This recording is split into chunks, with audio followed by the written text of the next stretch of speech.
Looks like we're rolling. I just got to get my co-host Articulate set up here. Thank you everybody for joining us here today.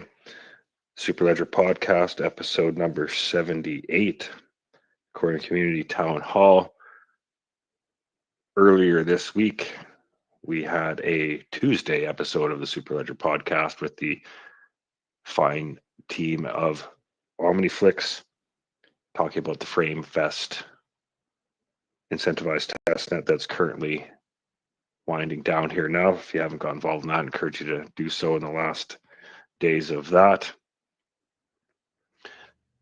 Open forum here today. Encourage everybody to just come up and share, speak, shill, shine, whatever you want to do here today. Community forum, community town hall platform to let us know what's going on. Anything that's leaving you with questions in the space ecosystem, anything we can help you with. Today is the day to do that. If you're a validator on the Coreum network and you want to introduce yourself to the community, perfect opportunity to do so here too. Just send a request, we'll get you up. Articulate, how are you doing today? I'm doing well, thank you, Chris. Welcome to everyone to our town hall today. And looking forward to the discussion. It feels like things are moving in terms of launching and stuff just in the space in general, and looking forward to what the ecosystem is bringing for this week and this month. Started off explosive, so looking forward to what this month brings. Yeah, absolutely.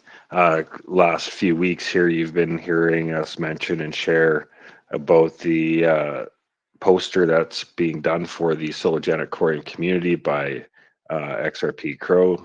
Many in the community are familiar with the XRP community posters the last 8-9 years. Well, we've officially have the first one, so congratulations to all those that got involved with that initiative there and being part of the very first one. I'm sure there'll be many more to come. Community that if you missed your opportunity, I'm sure if you reach out, there will be another version coming out at some point. So encourage you to get involved with that. And Coreum Community DAO did sponsor that. So hats off to the team there for helping get that initiative some sponsorship. Very important. It's I think it's a good sign. It'll come a long ways with the Coreum and XRP community coming together, and that's just another initiative to demonstrate that progress there. And many in the space. I see Devon just joined us here. NTO and Brian, Articulate, spent a lot of time working towards that. So it's really good to see. And Coreum Community DAO, we do have a snapshot for the next set of rewards coming up June 20th. So make sure you're staked to the new validator there for that snapshot. And any questions or how to become involved in that process, you can join us on our Discord, Telegram. Find your way there into myweb3.me. Links in our bios. And everything's set up for restake on the validator. Should be going live here any day now, and that'll be auto compounding your rewards every 2 hours. So for those of you who are waiting for the restake, that should be activated here in the days ahead.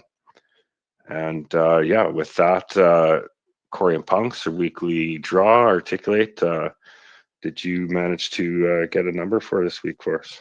Yes, I just posted it in the top. Every week we do a spin. We're still in distribution mode here for CCD tokens. And this week, actually, we do have a winner. We do have a holder. So the holder of punk number 5199, you are the winner this week. And that was Crypto Ed. So Crypto Ed, I tagged him. He won 10K CCD tokens. So congrats. There's more prizes to be won weekly. You're still not late. If you get a punk, might, come with a prize already, because we have a couple punks that are unminted that have prices attached to them, or it will also be put into the pool to receive future rewards. So congrats to Crypto Ed, holder of punk number 5199. Nice. Good to see. Good to see. And Coreum Community DAO token, hats off to Bibby, Flarn, done a lot of work to get Coreum Community DAO token on several different platforms here now, part of several DAOs. Bibby, if you're able to get on mic here, feel free to come up and share about that exciting news. It's on Osmosis, Stargaze, and Omniflix. Now with the work that they've been putting in on that. So shout out to them. It's good to see. Got lots of other exciting things coming up here too. So stay tuned. Get involved in the Discord, Telegram to keep up with that, or join us here every Sunday, 12 p.m. Pacific for Superledger Podcast and ask any questions that you might have. I see Bibby's coming up here. Let's get him up here for an update. It's been an exciting week here.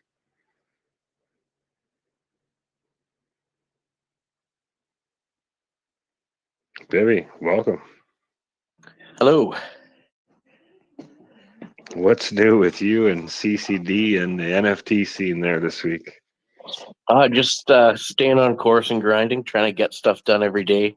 Throughout my travels, I bumped into Flarn, and me and Flarn became pretty good friends, and he's now a friend of the community and helping us out in big ways. So we started out by updating registries on Osmosis and Stargaze, and then just recently we did the Omniflix hub. So we're trying to get the CCD token spread out across the cosmos. That's awesome, and it's a part of a few DAOs now as far as the reward structure. I know definitely part of the recently sold out Cosmos gumball machine, Cosmic Gumball Machine, and Sturdy Steers and Snails. Is that right? That's right. Yeah, there's ongoing distributions right now for a CCD token on those three DAOs. So Gumball Machine, Steers, and Snails.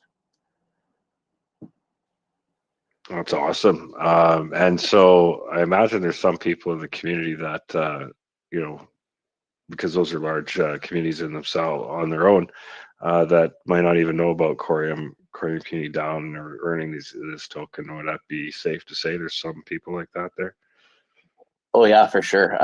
We've already had people asking what it is and how they can get it, and walking through the claiming process in the DAO. And basically, they're doing 100 CCD per day to distribute it amongst the members based on voting power. Nice. So Cosmo Gumball Machine that's recently sold out, so that's fully distributed. Sturdy Steers, I believe that's sold out. They're all three minted out now, aren't they? The only way to get them is on secondary. That's right. Awesome. Well, I appreciate all your efforts in that, and I know part of it they're on DAOs, right? So part of it's governance. Appreciate the communities of holders of those NFT projects that voted that through for the rewards there, and it's exciting to see Coreum Community DAO token out in the wild like that, and no better time than now. It's exciting times. As we'll talk about here today. V5 upgrade went live earlier this week. That enables the native DEX on Coreum. It's supposed to be a couple different user interfaces being built. Coreum Labs, I know Cruise Control is working on something. Pulsara certainly alluded to them working on something too. So really excited to see that because of the work that you and Flarn did. As you said, it's on Osmosis, so I'm hearing rumors of a potential pool over there, and we're contemplating actually getting it bridgeable to the XRPL also. So a lot going on, and appreciate all the community for the efforts that they're putting into these initiatives. I know I certainly don't have enough time in a day to take all this on, so it's amazing to see the community just take this token on a life of its own. So hats off to everybody involved there.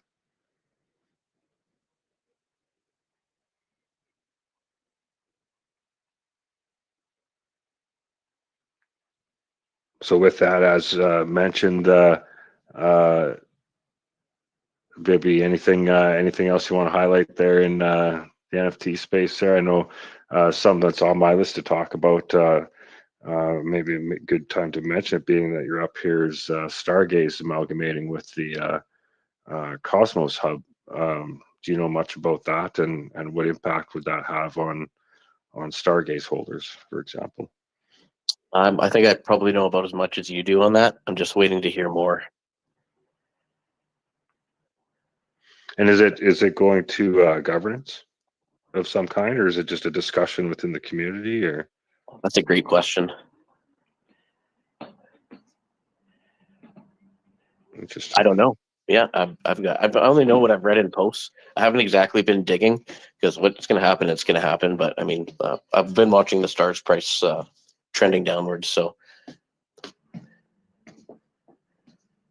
Yeah, well, and I mean Omniflix too. It took a huge pullback the same time as Stargaze here this week. So yeah, interesting. It's even the Atom token with the recent announcements and kind of a move back towards the hub there. The Atom token itself's under pressure. Just barely holding $4 last I seen there. So yeah, it's interesting. All this powerful technology that's clearly going to be part of many systems moving forward, and utilities just not quite being recognized yet. well, I did hear some whispers about the Intergaze thing, about it's going to be the hub, right, for all these NFTs and these things. And Atom is going to be what you pay your gas in. So the Atom price might reflect, all that bonus volume that's guaranteed through the Intergaze thing. If that does end up happening, it'll be bullish for Atom. Yeah, and so like imagine like all these networks that are moving towards there, like they currently have their own validator set, right? Like so like there's a bunch of Stargaze validators. I assume like that just all just gets shut down, and they're just using the hub for its validation and security. Is that right? As far as I know, I think so, but I cannot confirm that.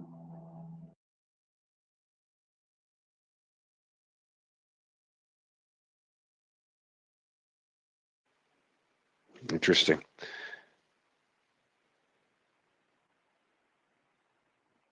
Lots going on this week, as mentioned in the lead up to the space here.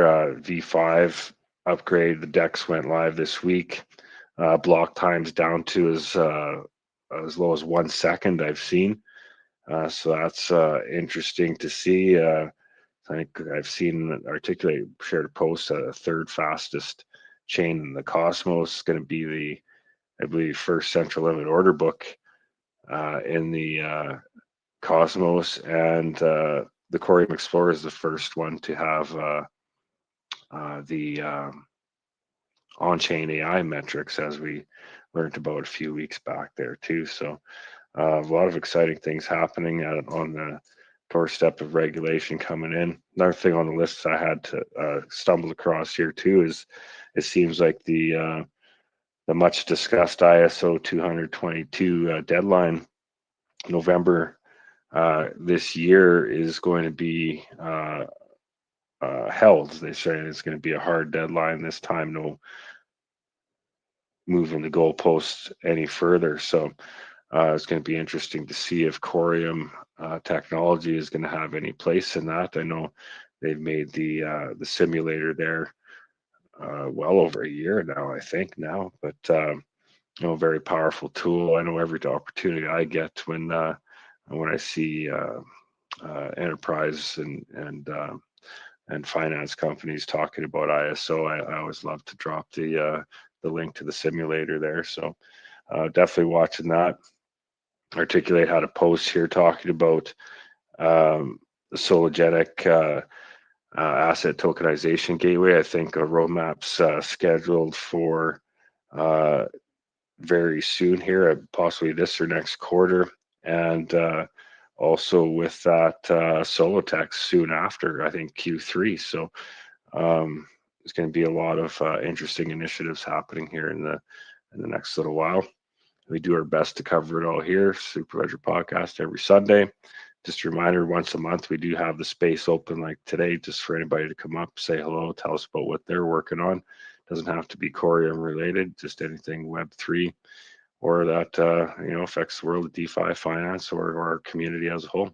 Everybody's welcome here, and I encourage you to come up and tell us about what you're doing. Articulate what's got you interested this week. I don't know. I can't shake that recent post from Cruise Control, saying this week is a big week. It's very speculative, but just hoping that it's nearing the launch for what they're building. I know it's going.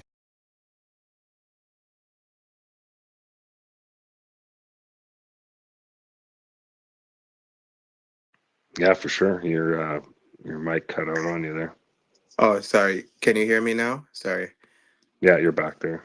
It's weird. I didn't even touch the phone. But yeah, I was saying just looking forward to Cruise Control and what they're building, and very excited for that because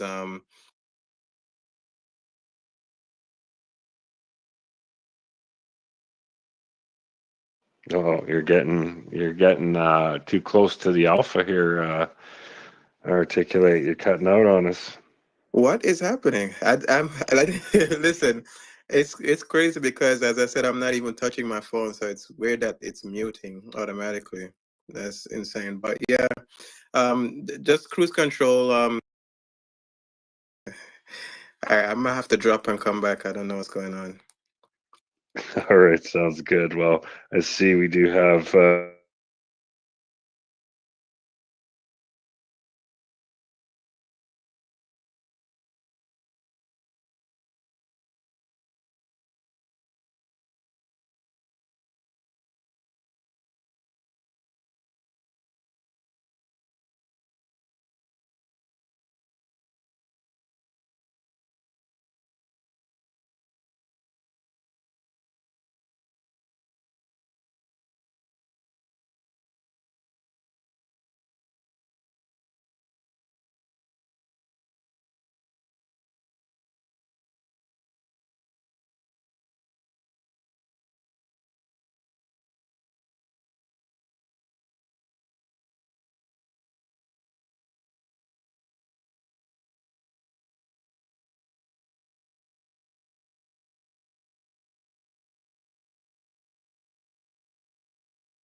Good morning, good afternoon, good evening, good night, wherever you are in the world. Can you guys hear me?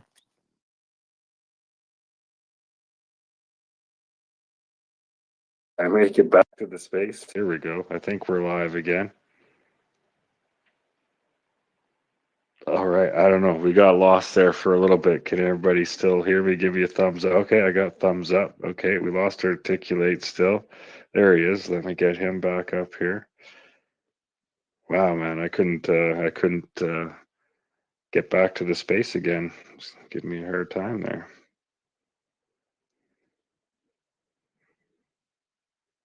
Okay, well, let's get recentered here. Everybody have a drink. Get themselves set. We'll start this over again. Let's get you up here for co-host in case that happens again. Crazy. Okay. Oh, Are we all good now? right. I Yeah. think so. Wow. Too Can't powerful. believe we recovered from that. I was disconnected for quite a while. Appreciate everybody for sticking around through all of that. I won't delay any further. I'm scared to check here, but Nexus Water. Last time I went to call on you, I disappeared here. So are you with us here? Welcome. I am. Thank you. Thank you for having me up. Happy Sunday, everyone. It's bright and early here in Hawaii. And yeah, been working hard. I met with Aloha Sean the other day, face to face. That was a great meeting. Told him and showed him what I'm doing out here. So there's a track record, just establishing that transparency. But face the name Nexus Water, and yeah, he's got lots of good ideas, and I was really impressed with your counsel and everything that he's doing and everything that Coreum's doing. I'm really excited to be a part of it. Yeah, right on. I see you've been fairly active on social media this week. Do you want to share any recent developments, things you've been working on here and talking about recently? Sure. So my most recent focus has been on the Genesis NFT collection, our launch. That will be coming very soon. Uh, I've been mentored in every direction, conflicting and everything, but um, I stick with my gut and I go with my gut. So what I'm what I wanted to do is wanted to make sure everything is launched well and done the right way. And so providing, substantial liquidity to the pools when I launch the token. But in order to do that, I want to be able to kind of bootstrap with this initial launch, and that's going to go directly into the liquidity pools. So the token has depth. But what that will be is 60% will be going towards the water project, which will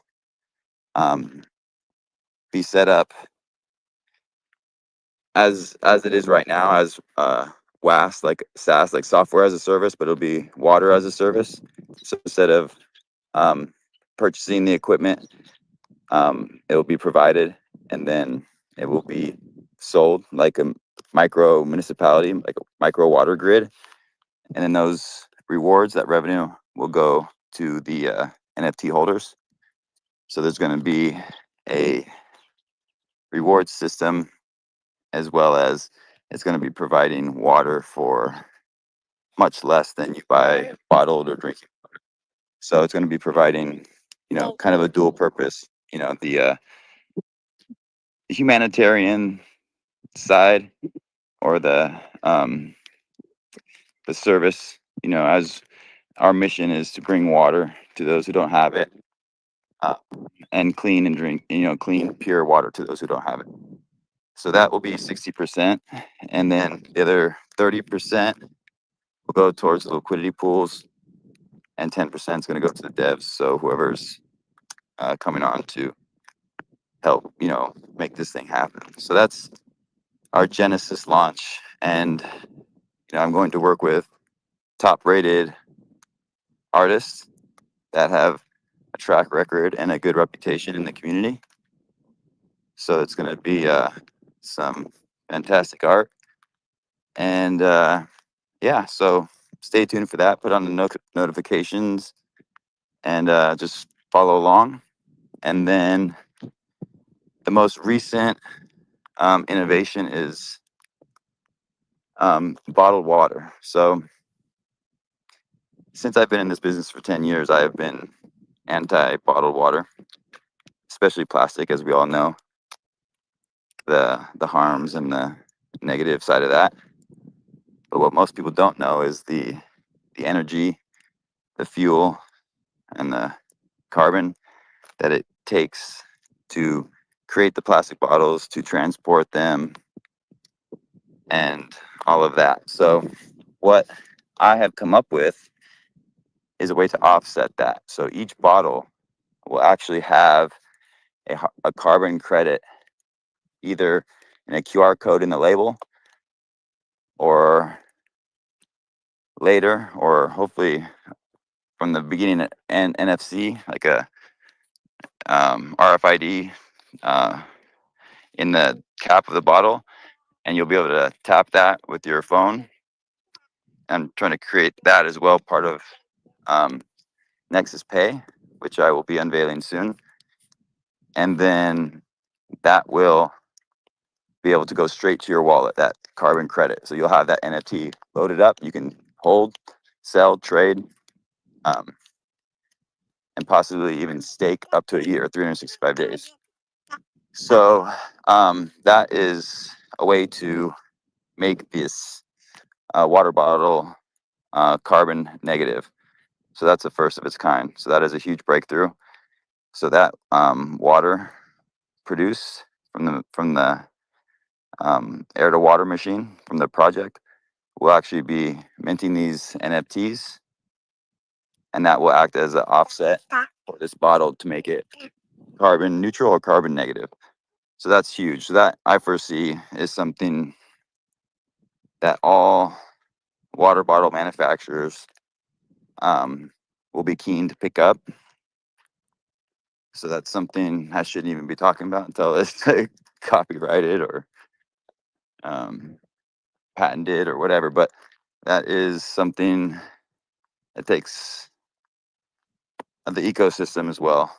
So that's something I'm really looking forward to. I'll put that in the chat right now. That is the source, and that's what the bottled water is going to be. It's going to be a glass bottle, sustainable packaging, labels with the QR code or NFC in the cap, so you can tap and upload the NFT water offset carbon credit straight to your XRPL Coreum wallet.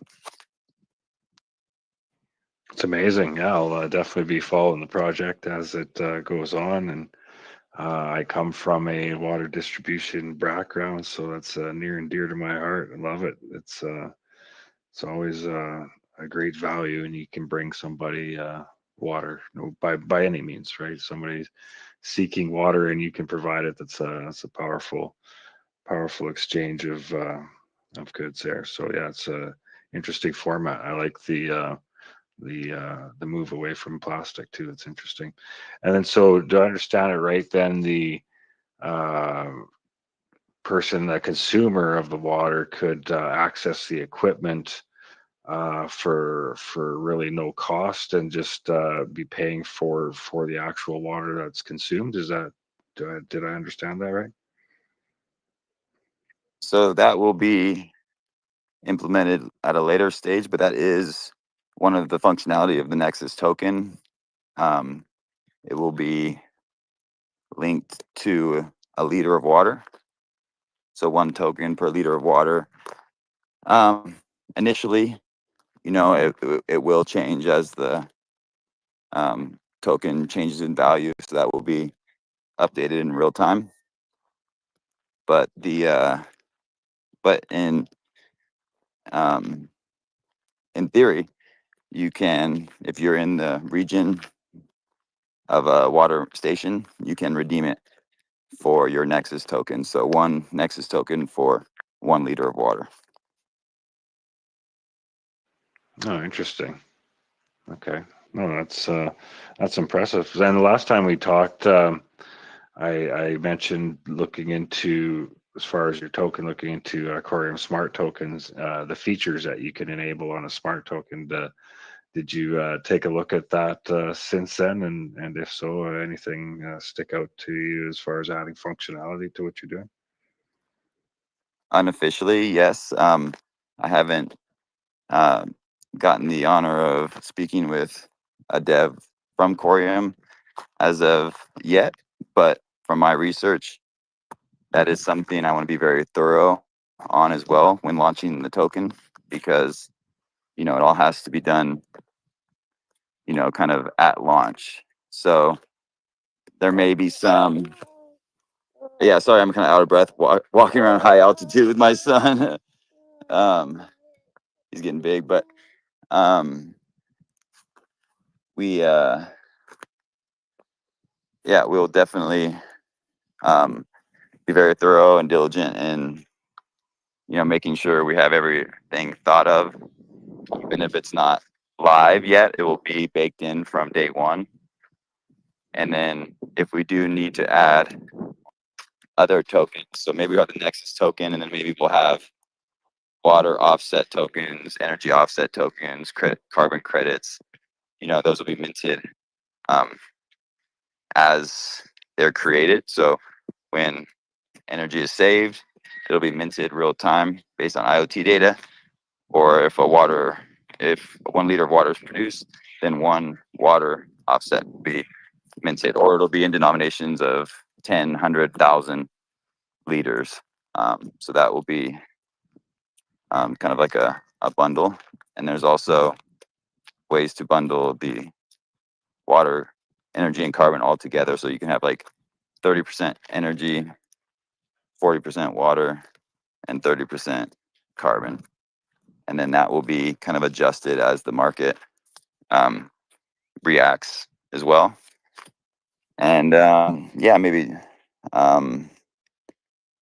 have those minted as an NFT. Maybe you have like 1,000 Nexus tokens, can be redeemable for 1,000 liter NFT. Offset. So that will be something that's dynamic as well.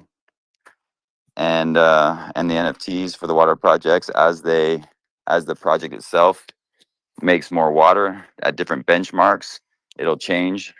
Maybe from like a desert landscape to a green oasis or rainforest. So when it hits, 10,000 liters, 100,000 liters, million liters, it'll have different benchmarks like bronze, silver, gold, platinum, and it will be updated in a fashion where the NFT actually changes. So that will be something that will build value for holding it as well. Interesting. And do you have a current white paper or web page on this at the moment? I have on my website, it's just kind of vague mission statement, that type of thing. I completely redid it. I put a few hundred hours into my other website and rebranded and just completely trashed the whole thing, but it was something I felt was right. So I do need to, I'm working on a video right now to have on the main page to kind of explain this and then kind of upload, because it's kind of been fluid. It's kind of been evolving. So, day to day, week to week, month to month, it has evolved a little bit. And once I speak with the council, I foresee that becoming more solidified as well. Once I speak to a lot of, very knowledgeable advisors and counselors that can point me in the right direction and make sure that the launch goes smoothly and it's done the right way. Nice. Yeah. No, it's exciting stuff, and happy to see you building here, and look forward to watching it evolve. Definitely, we'll definitely be getting involved where and when I can. As like I said, it resonates with me. Yeah, definitely. And then I will be doing some small crowdfunding fundraisers for individuals as well. So there was a man in the Latino community. His mother has cancer and needs clean water.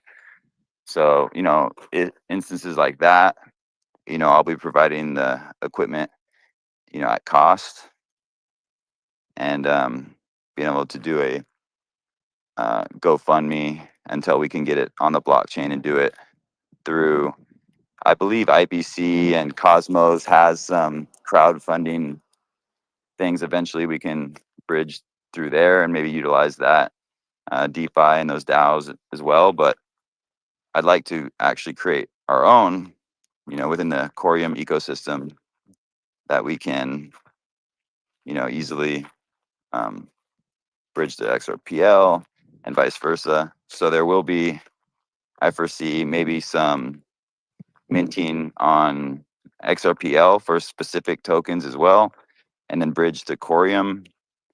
And those will be more lightweight, single-use utilities that don't require any smart contracts or smart features. So that will be kind of like a more of a currency than a a smart token. So that's what I love about this ecosystem as well, because then that can plug into the institutional and the financial markets and be swapped and traded, in the XRPL ecosystem with treasuries, bonds, other real world assets that, no one's going to really be able to compete against when you're talking, CME and these big exchanges and,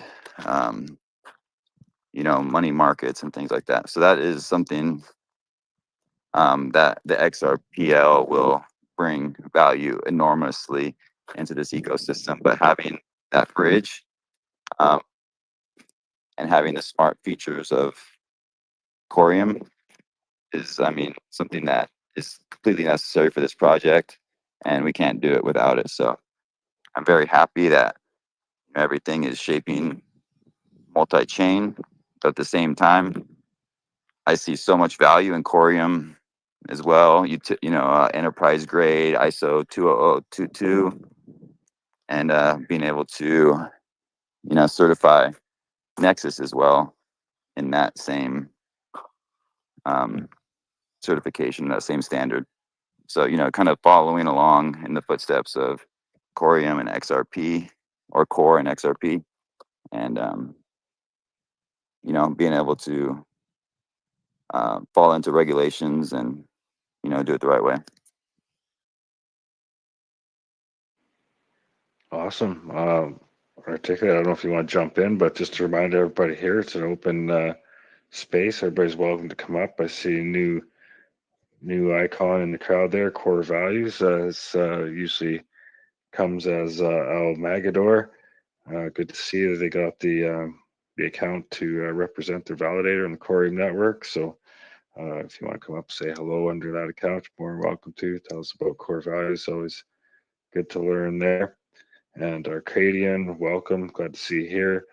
Leonda is our guest last week on the Superledger Podcast. Ton of value and knowledge there. And encourage you to give her a follow for her Saturday spaces, especially. Great space there. Yeah, lots of people I see in the community here. You're welcome to come up, share what you're working on. Opportunity to engage with Nexus Water early in their development, and ask any questions. And I am streaming this on Omniflix.tv and YouTube live at the moment via the Omniflix Media Hub. And I see one of our regulars on YouTube here. Let me know, Charles, if you're liking the podcast being streamed on YouTube and Omniflix here. Does have some questions here. He says, I thought I heard you say something last time about a native DEX launching on Coreum. I thought Pulsara was the native DEX. No, Pulsara would be acting more like the pools of liquidity that many are familiar with on the XRPL, more like an AMM, and it's a decentralized version of that. Whereas the native DEX will be very similar to the XRPL native DEX. It's built on chain. The Pulsara will be, I'm assuming, a user face on top of that, much like the Zalman wallet is the user face for the DEX on the XRPL, or the Sologenic DEX is a user face on top of the XRPL. So Pulsara will just be a window and a tool for you to access the powerful on-chain DEX that is now live on the Coreum network there. So hopefully that answered your question, and let me know what you think about watching the podcast on YouTube, and anybody that's watching on Omniflix.tv, please feel free to leave a comment or hello there also. Articulate, did you want to jump in? Oh yeah, thank you, Chris, and just very happy, and I'm very impressed as well with what Nexus is doing. That's necessary, and I know it will help, different regions around the world, and even in municipalities. You'd be surprised how many people are not able to access, basic necessities. So big shout out and kudos to what you're doing there. I wanted to highlight, I was very pleasantly surprised this morning. I hopped on X and I saw there was a Coreum Spanish space going, headed by Core Marshall, and just wanted to give him a shout out for that, because as we create content and do these spaces and the podcasts and stuff, it's mostly in English, and I'm sure there's interest in other communities and other regions, but they probably won't be able to readily understand everything we're saying. So I know that will go a long way, and it will help onboard new people to the ecosystem, and also help give volume and give enhance what we're doing here at the Superledger Podcast and on Coreum Community DAO, and just in the ecosystem in general. So hats off to you, man, and any way we could support, we'll be there with you. But it was very welcoming to see that, and I know that once that is a reality, that shows growth, and more people in other regions, Latin America and other parts of the world, Spanish speaking, will be able to readily consume good Coreum content, and be able to maybe even come start validating to some of the validators, just boost and to be a part of the ecosystem. We're growing, and these are some of the signs, and that was something that stuck out to me today as well.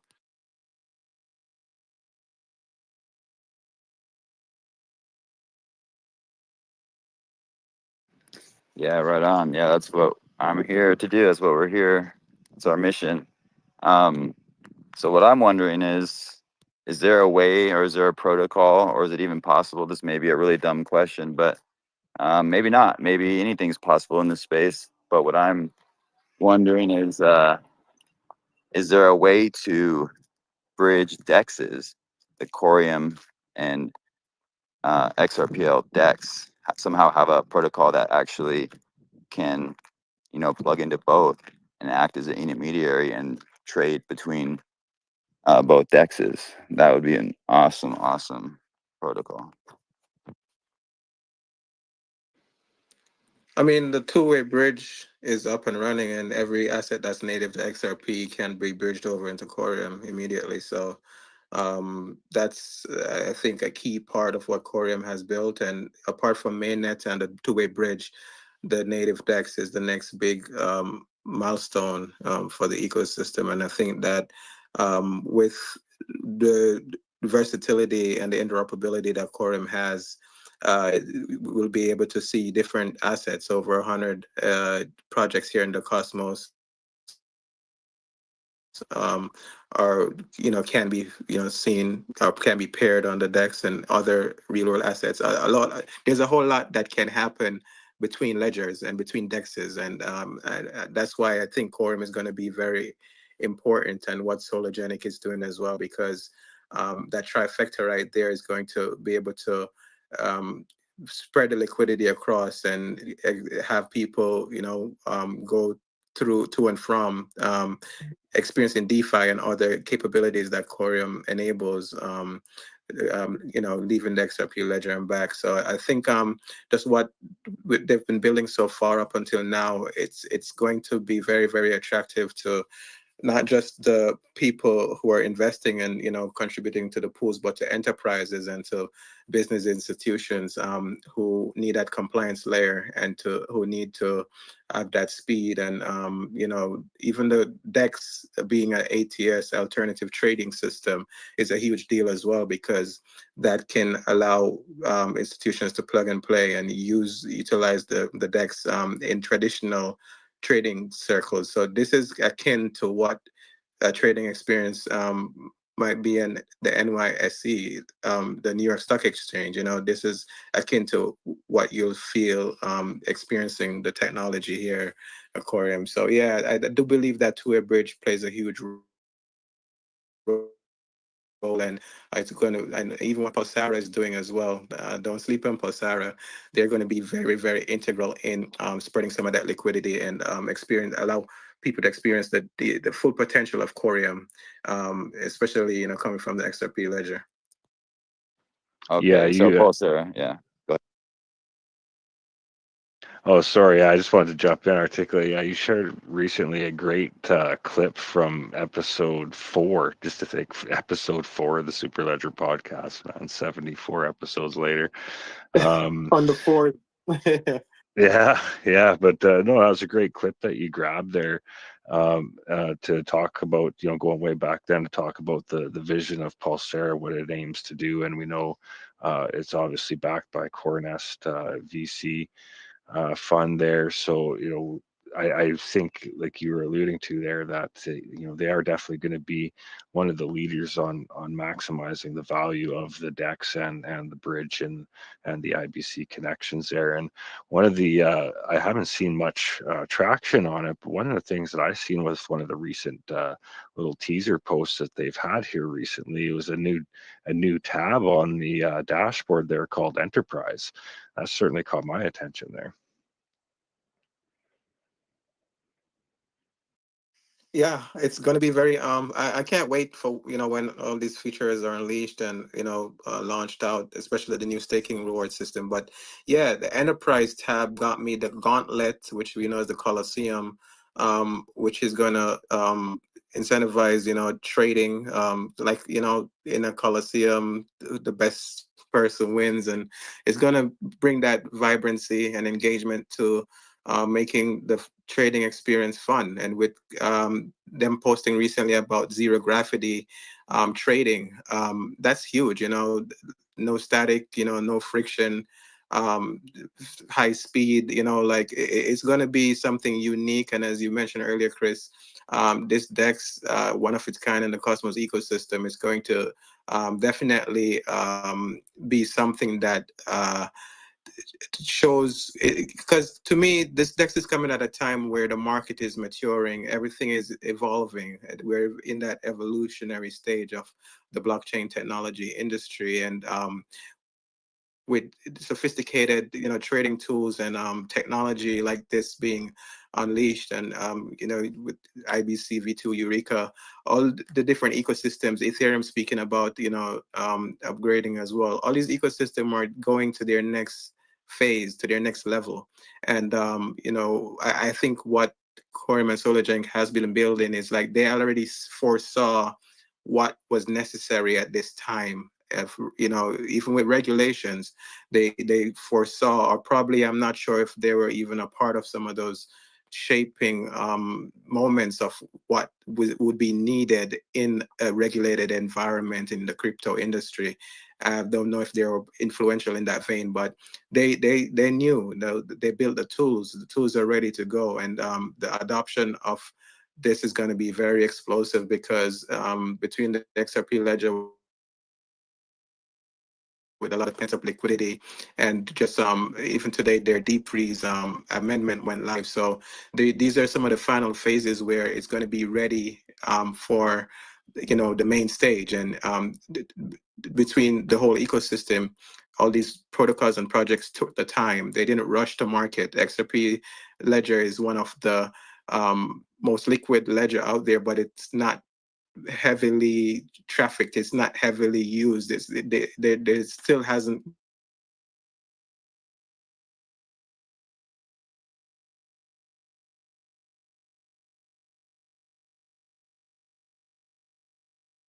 gotten adopted yet, and we're at that moment forward. And the fact that they took the time to make sure everything is stable, make sure there's no hacking going on. No, they ironed out everything, and Coreum right there by the side, Sologenic right there by the side, ensuring that they are offering that enhancement to the ledger, or bring in that these tools that give the best experiences of what the XRP ledger is and how you can experience your assets and trading and just tokenization, and with that becoming something mainstream, and so all the institutions, all the BlackRocks and everything saying tokenization is the next big thing or iteration of the blockchain tech.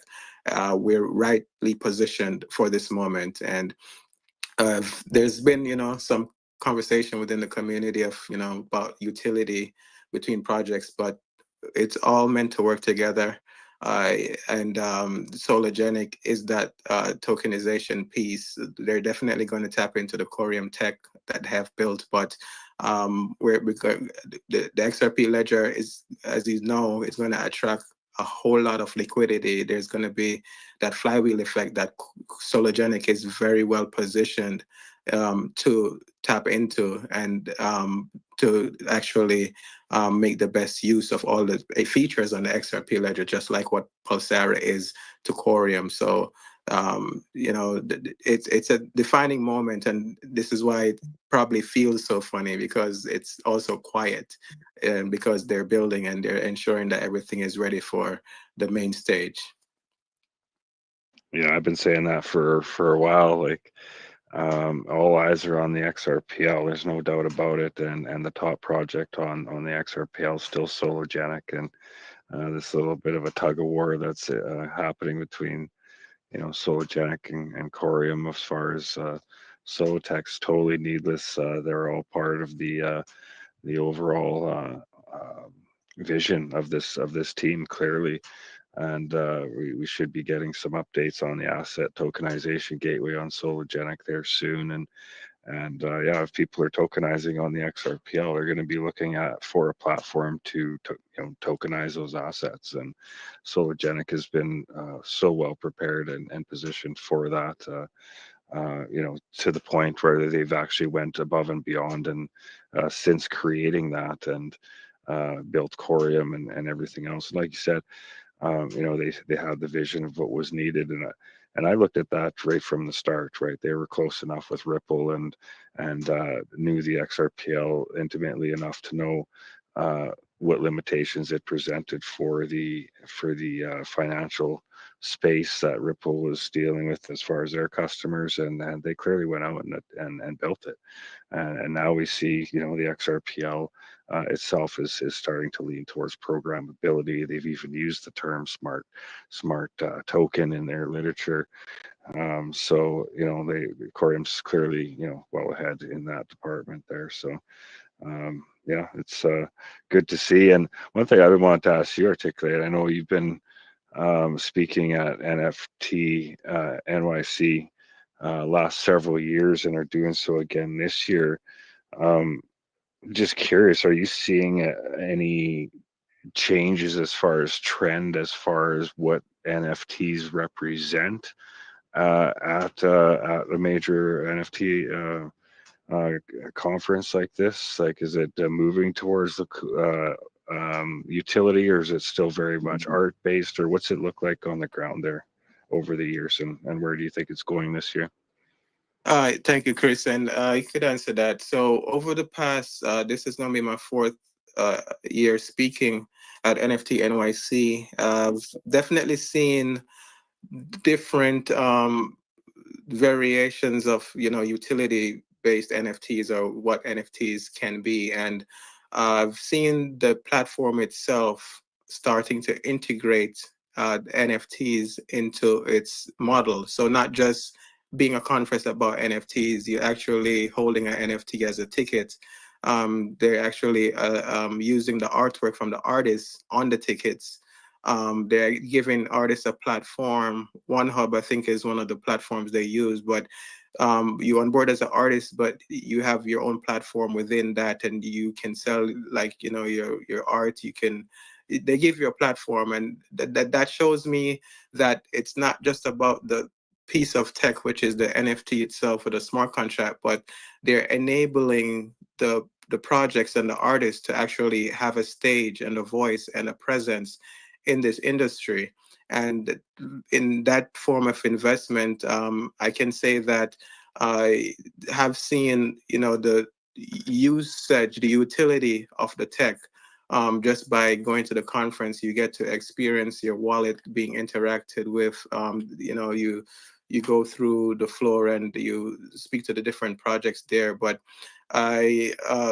we have been in a tough cycle per se too, because even last year, with just how the SEC and how the former administration had the industry in a chokehold, it was very unsure about where things might have been going.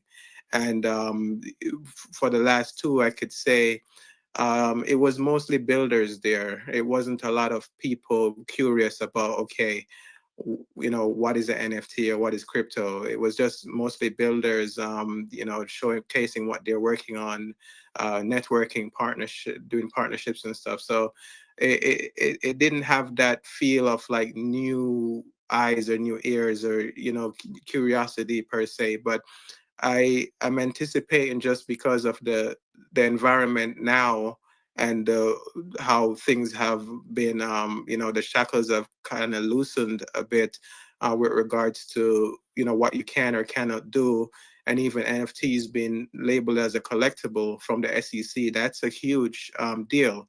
So I do anticipate seeing things going forward, the experience being a lot different, because now a lot more people can go all out into now saying, okay, we want to fully launch or we want to fully develop. It takes it out of that purgatory period of like uncertainty. And that's just my take on it. There's definitely been a lot of key discussions and key players in the industry who have shared their vision. OpenSea is there every year, Polygon, all these projects are there, sharing the tech and just showing what is capable. But I do foresee, and just by the momentum that's being built now, I do foresee an explosive growth into the tech behind the NFT, not just the art. The art is great and the art is somewhat necessary, but the tech is what it is. That the NFT has, even with say a Coreum technology, you can program your assets, you can have dynamic NFTs, like you can have it be an experience and grow with the project. You could program that into the code. And I'm looking forward to seeing what that looks like in everyday life. I spoke last year about, what the panelists asked me, what do I see as one of the main use cases for NFTs in the future? And my take on that was identity. You hear about digital IDs and stuff. Those are going to be NFTs. What we call tokenization is also a form of, NFT. So it's like different variations of what the tech is going to make this whole thing go mainstream. So it's not just about art-based projects. It's going to be projects that are utilizing the tech in their own use cases and own utility in-house that can take it to the next level. So I might find a use for the tech that enables my audience as a musician to experience my music in a different way, and as an NFT, than a bank might find a use case for NFT that may be a bank account. So it's like we are going to see that adoption of that as well coming, because we're all going to be using wallets and we're all going to be having our driver's license or passports, whatever it is, are all going to be digitized. So that's going to be a form of NFT as well. So we're going, from what I see, where it's coming from, it was very, my first one that I went to 4 years ago, it was busy. It was a lot of people. There was a lot going on. The last two that I went to, it was less. There was, as I said, more builders, more than actual people trying to learn about the tech and what is going on. But from the momentum I'm feeling right now, I definitely can see a mashup of both builders and people to pitch your project to, people to onboard, just because of what's happening with regulations and countries adopting this tech. Interesting. And what's the topic of the panel that you're speaking on this year? So I'm not sure if it's a panel as yet. I did leave that open. I did pitch a topic, and I don't know, but the last 3 times I spoke, the topic I pitched was actually used as the topic for the panel. So not sure if I choose good topics or it's just that whatever it is, I'm very grateful. But it's the paradox of ownership and what AI and NFTs and the mashup of that, what that looks like, what that means for ownership going forward. Because there's a lot of AI generated content created daily. Who owns it? What does that mean for ownership going forward? There was some speculation out there recently about the fact that people in higher places want to do away with IP rights and copyrights and stuff, especially with the tariff wars that happened recently. And what does that mean? Who owns what? What's the intellectual property behind what's going on with the piece of content or media? And it's a very important discussion because as more platforms, as more institutions are integrating AI into their stack, it's going to create that sort of and I'm sure regulations are going to be behind this, but it's going to create that sort of you know, thing about, okay, do I own it? If I pay for the plan behind the thing I'm using, does that give me the right? Does the AI own it? Does the company that owns the AI platform that has my data own it? So the definitions and who owns what, I think is going to be very key, as well as to not allow people to be so hesitant. Maybe there are people who want to create, but they don't want to, give up their idea and then ended up in the long run not being able to fully own what they've created. So the paradox of ownership with NFTs and AI, what does that look like? And I think it's a very key discussion. And just with how I've seen the evolution of AI getting very great these days. We started out with very basic iterations, but it's sometimes hard to tell what's AI generated these days online. So it's going to mean a lot, because even for me, I want to create like animated series. I want to create a lot more things, and I'm going to probably rely on AI to do a lot. But what happens to that series, that content? Is it mine? Is it the platforms? Is it just the AI? So discussing that, see what regulations would bring in that vein. And I'm sure as we get clarity on this tech, blockchain itself, crypto, they're going to have we're going to have clarity on that AI as well. And that's going to be a huge piece, because it enables everyone. It's like that level playing field as well, because not everyone is a creative, not everyone can maneuver a Canva or a Photoshop, but everyone can probably put a sentence together or get their idea out, and the AI can make it a whole lot easier, and take them a lot further than just their limited capabilities. So looking forward to just the implications of that, even that topic that we're discussing. Yeah, that's interesting. And I say that frequently. Everybody knows of Google, but there's still many people out there that don't know how to use Google to bring value to their day, and and as far as what it's capable of. So, Arcadian, see you're up here to speak. Welcome. How are you doing today? Hey, all right. Good evening, good afternoon, everyone. Hey, how's it going? Interesting talks. Nexus coming up with Nexus. By the way, I think people should be buying what nobody wants to be buying. In this case, water. But there are a lot of big purchases happening in water rights.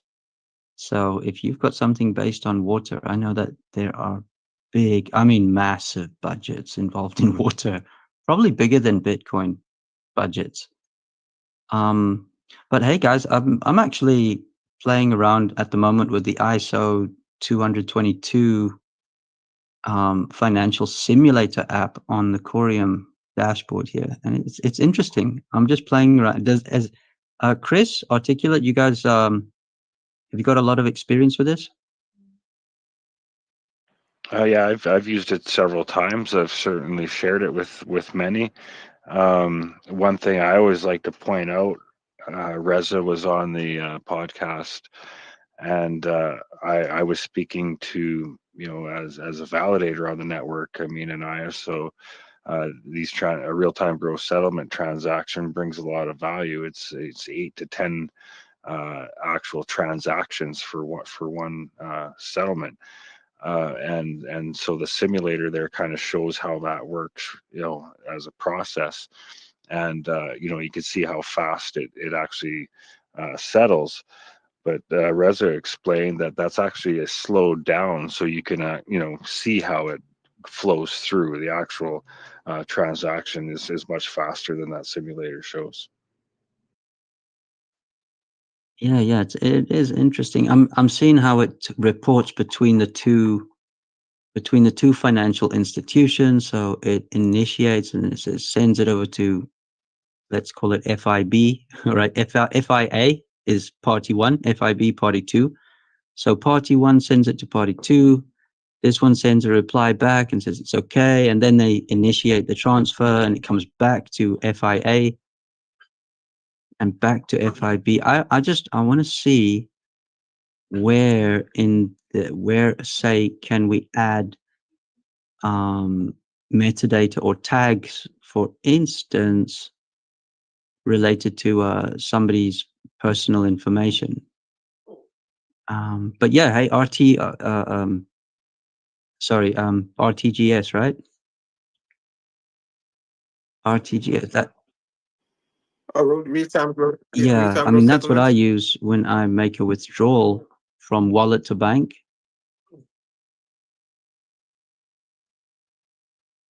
I'm looking at it. There's a lot to go through here, so I'm going through all of this. Using Rust, is it? Yeah. Yeah. Yeah, and It's then Rust. that's where all your KYC and AML, that all can happen within there too. And yeah.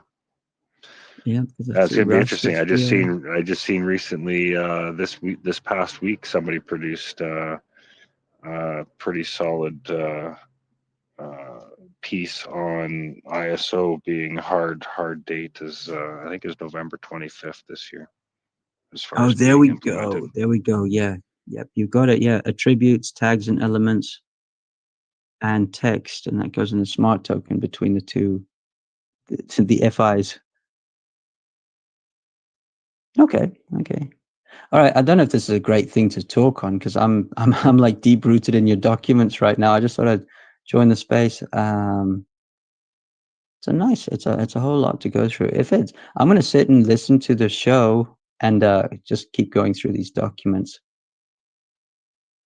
And yeah, so I mean, that's basically something. the tool that would be presented to a financial institution or a money service provider to help them meet the standards this year. And that's why it's been delayed over and over and over, is nobody wants to, the banks don't want to update their infrastructure, and at this point there's no sense them trying to go out and build it, right? There's plenty of technologies out there. Coreum's not the only one. It's just a matter of positioning themselves well to be part of this emerging market. It's kind of like the Y2K, for those of you who've been around, right? And everybody's like, oh my goodness, Y2K is gonna, it's for payments, ISO 222 is significant. It's gonna be a significant change. Okay, can I post an image here here on the space? Here we go. Just in case, sure. somebody wants to know what we're talking about. I found this here. It's really nice. Great infographic. FYI. Reply. I think I can do that. There we go. I'll see if that's right.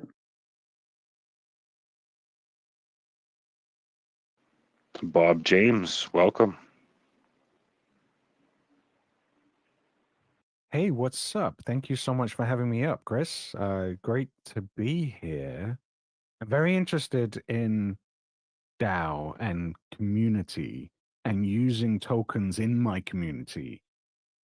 Many years ago, when I got into Web3, I did a lot of um, buying crypto and getting lots of different domains, unstoppable domains, and the ETH domain. And I'm very interested in using tokens or DAO structure in my community, that maybe one day there could be an economy within the community.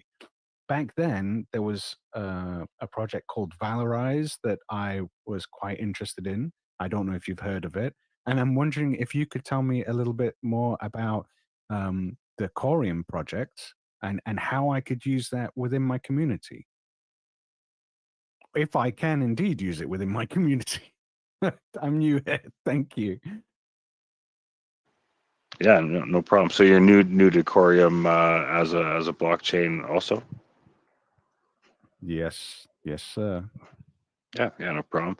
So yeah, what Coreum Community DAO, our role is to be a hub of resources for the community. And I started a YouTube channel a couple of years ago to talk about Coreum because I seen its potential for bringing communities together, right? So I knew it wasn't just about Coreum and the Coreum token.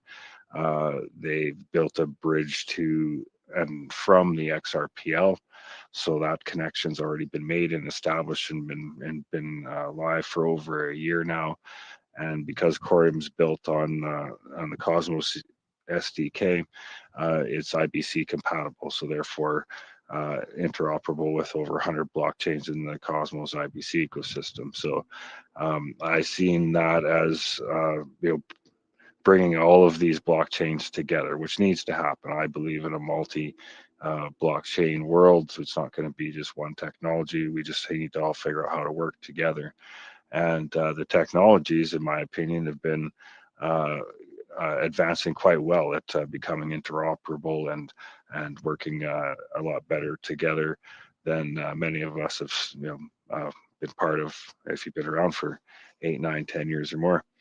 I see it as a need that there needs to be a space for the communities to come together too and help onboard people into these ecosystems. So many of us come from the XRPL ecosystem or are new to Cosmos. Even though Coreum had ties to the XRPL community, they built on Cosmos. It was a different wallet structure. Staking, bond and proof of stake staking was a new concept to many. So there's lots of needs and demands for education and resources, and then projects. So how can a project, you see like Nexus Water here, he has a project that he envisioned building, and he can see a use case to build that on the XRPL and Coreum ecosystem because they work so well together. So that's the role that we have here. And so what I and my partners have done basically is built a validator on the Coreum network, and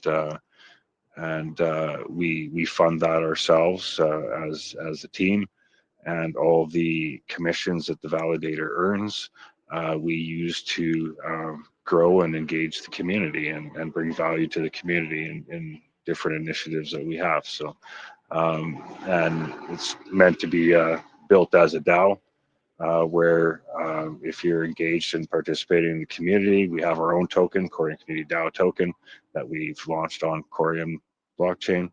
And that's how you're going to be able to participate in governance and community initiatives and marketplace. So we just want to use that platform as a whole to help educate and provide value. So we try and utilize the technology as much as we can as it becomes available. By launching tokens and being first to use any of the platforms that are building on Coreum and sharing them with the community, help break them, if you will, and test them out. So that's kind of what we're about. How that can integrate with your community, I'm not too sure. I'd have to learn about your community also, but it sounds like there's some interesting conversation to be had there on the surface. Yeah, Anyways. absolutely. I'm wondering if there's any new people in the space here. Could you tell us a little bit about DAOs? I believe it's digital autonomous organizations. Yeah, that's right. The technology allows basically wallets to govern, and we're developing somewhat of a unique structure. We're in our early stages, just building. So I mean, communities encouraged to uh, jump on and help us build. But my outlook on it, um, from where I started with this, is I see DAOs as cooperatives. And I'm from Canada here, so when I think of cooperatives in my life experience, a cooperative grocery store, a cooperative housing complex, a cooperative bank, or a credit union. Um, I see DAOs as just basically this technology allowing that to happen, and I think that could bring a lot of value. And if you look at the 7 principles of a cooperative, it just says DAO, in itself. That's how I looked at it. So that's kind of the vision here. Still working on getting DAO integrated with the Coreum blockchain. We've partnered with Lunar Space. They're building a dashboard, hopefully, that will allow us to integrate with DAO here. We spoke earlier with our Coreum community DAO tokens found its way to other DAOs on Stargaze and Osmosis, as far as their reward structure. So yeah, it's I think a good way for community to be governed. Our approach here, I think, is maybe not unique, but a lot different than I've seen most. We're trying to doing it in a tiered structure.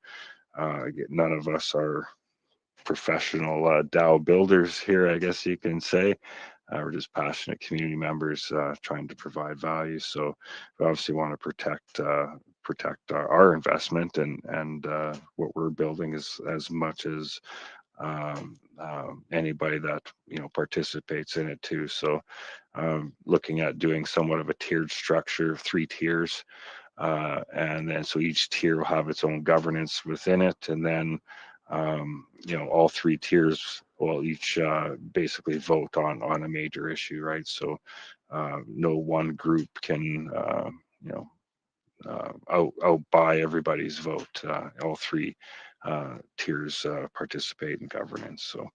So yeah, it's early stages, lots of building to do, but yeah, it's exciting to be engaged in the space in this way, as opposed to where I started 7-8 years ago, just as a speculator.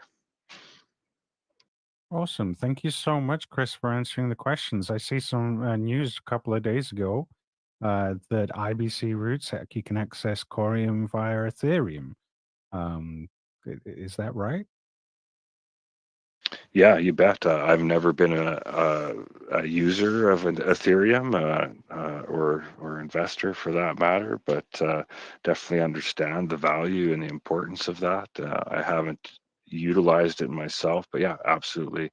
IBC V2's Eureka is enabling a lot of connections, and yeah, I've seen some screenshots of Coreum on the Ethereum network. So yeah, it's it's as much like I was talking about the core community DAO token, just finding itself on different ecosystems. It brings value because there's people that might see it, interact with it, end up with it, that don't know what it is. Come take a look at, hey, what are these guys doing over here at Coreum, and see how that can bring value to whatever it is they're building, if they can connect it that easily. So yeah, it's exciting times for those that have subscribed to a multi-chain thesis, for sure.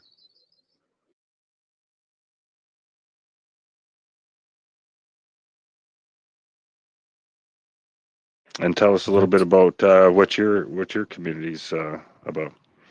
Awesome. Thank you. Well, I was going to ask more about tokens. It's been a while since I've been in the game, let's say. I get hyper focused and super interested in something. And let's say 5 years ago, 6 years ago, I don't know how long exactly, I got interested in Web3 technologies. So I dove in, I got Bitcoin and Ethereum, and I got some NFTs, and I enjoyed it. It was good getting to know the technology. Now I'm kind of dipping my toe back in with Lightning payments, which I think is super cool. Very interested in that, and everything seems to have shifted. It's no longer milli Bitcoin. It's something else entirely. So I'm wondering what should I be doing in terms of buying tokens? How do I go about finding tokens? What is a token? Can you give me like the absolute basics of how this works? And yeah, I'd love to tell you a bit more about my community. I started showing up last year in March. And I showed up on Twitter, engaged, went into spaces, met a load of people, had loads of coffee chats, and the community is called Creators and Wizards. And one of my visions for that community is to have some kind of token, to have some kind of economy within the community. So the wizards, the technical people, can collaborate with the creators, the creative people, and they can work together to produce something more of than just they could themselves. But yeah, I'd love to know more about tokens and the basics of getting into it. If that's the space to have it, it's not might not be the right topic, Chris. Oh, hey, we're just here to talk Web3, and it's right on subject, no problem. No, and I think you may have found your way to an interesting space and conversation about an interesting token. Obviously, we're a Coreum based team and project here. We have a validator on the Coreum network, and we do have, I did mention, we have issued a Coreum community DAO token. And I'd encourage you to spend a bit of time outside of this, whether you want to get together for another conversation or look into it yourself, but and learn about the Coreum smart token and its features. I could give you an example. You're talking about bringing it value to your community, and though I don't necessarily understand your community fully yet, I can just see the desire to create a token and have it used within your community's economy. And same idea here. We want to bring value to this token by giving it use cases within the community. So, part of that's membership tiers, part of that's maybe using it for merchandise, maybe for rewards and incentives and different things. But just to give you an example of just one of the smart token features that we've utilized in creating our token here is it's a send pass feature, and basically a tax. So for whatever whenever somebody sends a transaction, say 100 of your tokens to somebody, ours is set at 1%. So the sender would have to actually send 101 tokens. The receiver gets their full 100 as they expect and should, and that one token diverts back to the treasury. So it's a way to kind of keep some tokens flowing back through your treasury, and we use our tokens for rewarding those that are staking on our validator. So we have a 10-year plan with the tokens that are allotted at mint. But the idea is, 10 years down the road, with these tokens circling back to treasury, the reward structure be able to sustain, beyond 10 years even. So, and then you can do that on the other side. It's not a feature we enabled, but you can do it on the burn side too. So, if you have it as a burn tax, so you send 100 tokens to the receiver, and whatever your burn tax rate is set at, it'll burn the token, right? So, yeah, and that's just one of the features. There's many others that could be utilized for all kinds of functions and features. And I sent Nexus Water down that path here a few weeks ago, and I think you found some value there, and I think you would too. I love things technical, and I love this idea of the 1% being put back into the treasury to kind of fund the people doing the technical things in the background, running, I presume, stake pools. Is that what it is? It's like people running servers and having enough authority. How does that work? Are you technical? Am I anywhere close to the mark? Yeah, we have validator, validating transactions on the Coreum network, and then to secure the Coreum network, it's bonded proof of stake. So, in a self custody way, you can stake your tokens, your Coreum tokens, to a validator of your choice. There's 64 different validators, and or you should use several, actually, not just one. Diversify in that way, and then you earn rewards, and that's the reward is meant to incentivize you to secure the network, and every validator sets their commission fee. So Coreum Community DAO's commission fee is 3%. So any rewards you earn, 3% goes to a commission for what the validator charges that you're staking with, and that 3% goes to our treasury, and that's what we use to build and engage, and create different initiatives in the Coreum ecosystem, and what we're doing here. Let's go. Chris, thank you so much for having me up. You've got a packed space here. I'm sure you'd like to encourage others to come up with any questions, considering it's a community town hall. Number 78. Let's go. Number 78. Congratulations. Coming up on 80 and soon to be 100. How often do you run them?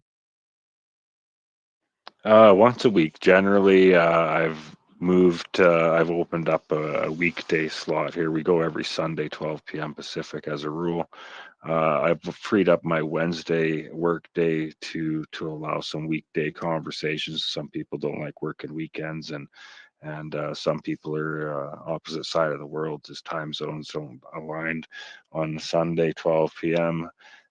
For some, but yeah. So one to two times a week. This week was 2 times a week. We had a show on last Tuesday with the Omniflix team, and then Articulate and I. We also get together some Tuesday, Thursday mornings, 7 a.m. just for a quick X space, just a random conversation, a little bit of Coreum education, and keep that one on the shorter side. So people listen to the replay. These ones we go long, sometimes 2, 3, 3.5, 4 hours, whatever it takes.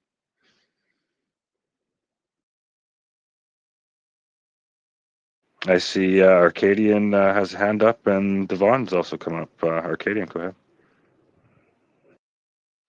Yep, thanks. So Coreum Community DAO is number 46 on the active validators list. Is that right? That's correct. Yeah. Okay. All right. So that's who everybody's talking to here, right? Okay. Yeah. You bet. That's us. Got it. See, nearly 30% of the initial validators got. It's really funny. You see, some of them got tombstoned, and the others got jailed. Yeah, definitely. That's definitely the risks of staking on a proof of stake network is just that. So, and we at Coreum Community DAO know that no better than anybody. We just experienced a jailing ourselves due to a mistake made by a data center doing maintenance. So it was a tough situation. We were at top 10, and yeah, we're at 46 right now. So appreciate everybody that's found their way back and supporting us here. Yeah, I did notice. I think there was another Coreum Community DAO on the jailed list. So, what is it that can get somebody like tombstoned, I guess, or jailed? And then let's say that happens. Do you lose out on what you've put in the POS, in the proof of stake? Yeah, so there's two different penalties basically for when you're staking, and so the first one is just a jail. It's called getting jailed. Now that's if your validator goes offline, stops working properly, and doesn't approve, or doesn't be part of, I think, 17,000 of the last 34,000 blocks, which before they sped it up, it used to be about 7 to 8 hours. So basically, most people running a validator, are going to notice something's wrong within a 7-8 hour period and address it and avoid being jailed. But should something prevent them from coming back online within that period of time, you would get jailed, and that's a penalty of 0.5%. So everybody would take that 0.5% haircut that's staking on the validator.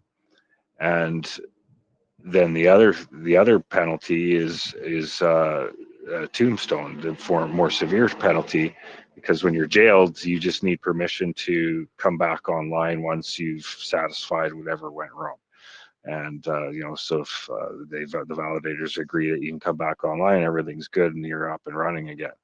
When you get tombstone, there's no coming back from that. That's a fatal error, and the reason why is because a lot of times what will trigger that penalty is what's called a double sign, and so that's basically the validator is trying to approve the same transaction twice, and so a lot of times that's seen as a malicious act, right? Somebody's trying to do something wrong or cause a problem on the blockchain, and so that's why it's a severe penalty.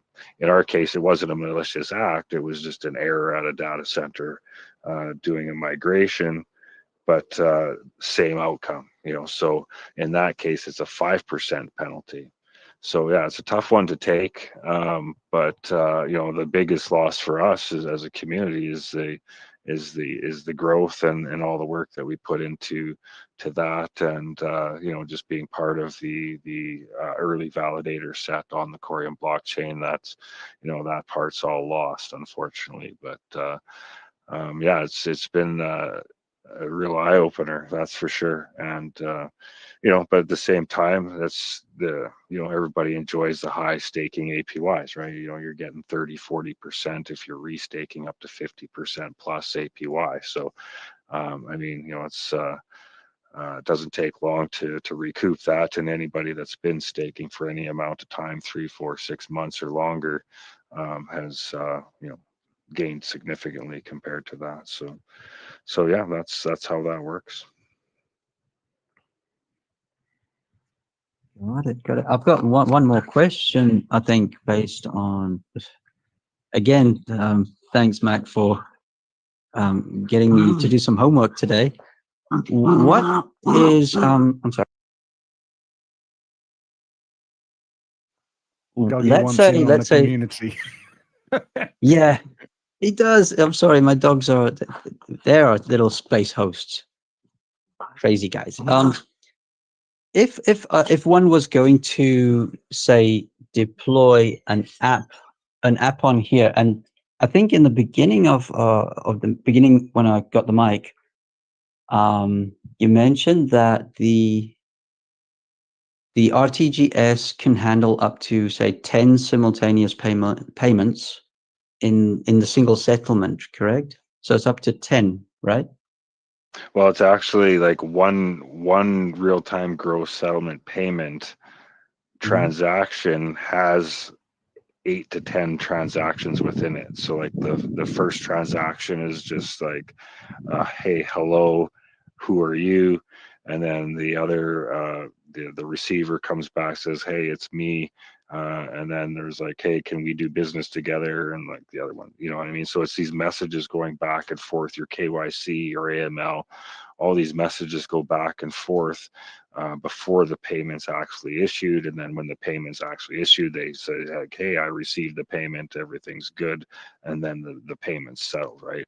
So all those are all transactions within one just payment transaction. Like you said, a real-time gross settlement payment is you like off ramping from crypto to your bank account, right? So like these all these little micro transactions within one payment are all the verification steps along the way, and that's what ISO 20022 is. It's just basically the platform that allows that messaging to have a standard and take place. Okay, so let's say if you and I were to shake hands, right? We were going to say, right, so Chris, I need to shake your hand on this.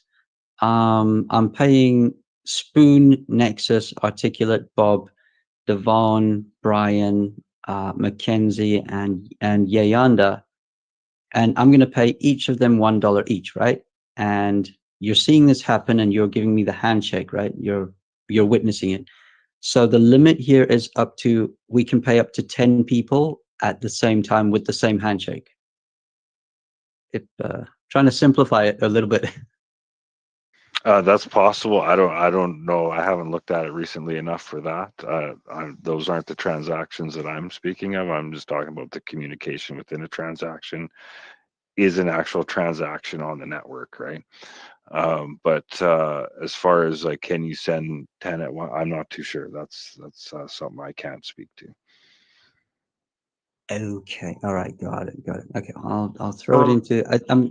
Yeah. Sorry, Arcadian. If you check at the top, there's an article. I'm not sure if you saw it before, but Coreum did put out a post about the OCC confirming crypto activities for banks, and in that Medium post, they did go kind of deep in the ISO messaging tooling and how it can help banks, and what some of the questions you're asking. It has some answers in there as well with regards to that. I'm not sure if you're able to see that article as yet. Yeah, there are a lot of articles. I've got, it's not just an SDK. It's like an entire fintech. This thing, all of it. So yeah, I'm going through it. I'm gonna pop off the stage until I've been through all of this, Chris. It's a lot. I'm sorry, I'm a day one. Welcome to Coreum, man. Yeah, that's why we have long spaces here. No, I appreciate you stopping by. It's all good. I see Spoon has a hand up, but I see Devon's been waiting up as speaker here for a bit, so I'll run to Devon, then we'll go to Spoon.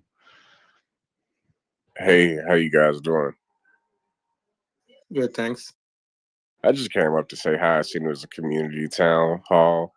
I'm just super, super excited to be here. Man, it's just been a process, but I think so much on the horizon for us as a community that we have a space to talk about it is very pivotal for it. Yeah, right on. Thanks for stopping by. Don't forget to leave before you leave. Make sure you let everybody know about what you're doing. You run a validator on the Coreum network too, the Accelerate Validator and NFT project too. Rascals, if you want to give that a shout out. Yeah, so I for anybody who doesn't know, I have the Coreum Rascals, the XRP Rascals, I'm sorry.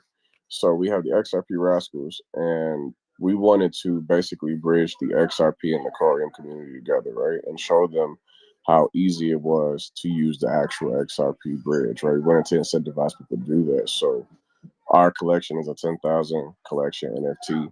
And what's unique about it is all of the sales that we have in XRP, we bridge it over to Coreum and we stake it in our validator, which is Accelerate Worldwide, and we pay people monthly for holding it, right? So we created the yield backed by our own validator. And we're going to be doing that for 6 years. 100% of the profits are going to be staked and dropped to all of the holders. It's been an amazing process. Like, even I was shocked to hear that I got vet to buy a few Rascals, right? So it's amazing that we have people from the XRP community actually getting Coreum wallets and staking and actually participating. And I think that I like to say that I helped a lot with getting that XRP, that thick, locked in XRP Max community to actually open up a little bit more to come to Coreum. So I know that everybody who's been putting in the efforts has definitely worked. So I'm just definitely happy about that. Yeah, it's awesome. I know you've put in hundreds, thousands of hours in that front there, and it's much appreciated, and it's good to start to see the fruits of your labor there for sure. I can certainly see the momentum shift indeed, and that's a great idea, right? So if I understand it right, you're taking XRP, which traditionally is very hard for people to part with on the XRP ledger, and you're actually converting that to Coreum to stake on the Coreum network. the people that hold the NFT are earning Coreum. And then, you know, a lot of them, if coming from XRP, they might want to convert that back to XRP, which they can do easily on the Coreum network and do DeFi with it on Pulsara, or bridge it back. Do you know of many like doing that full loop where they're actually bridging their Coreum rewards back, either as Coreum or XRP back to the XRPO? Great question. What I have learned, and this is no joke, our team was very surprised by it. We haven't seen anybody bridge it back to XRP.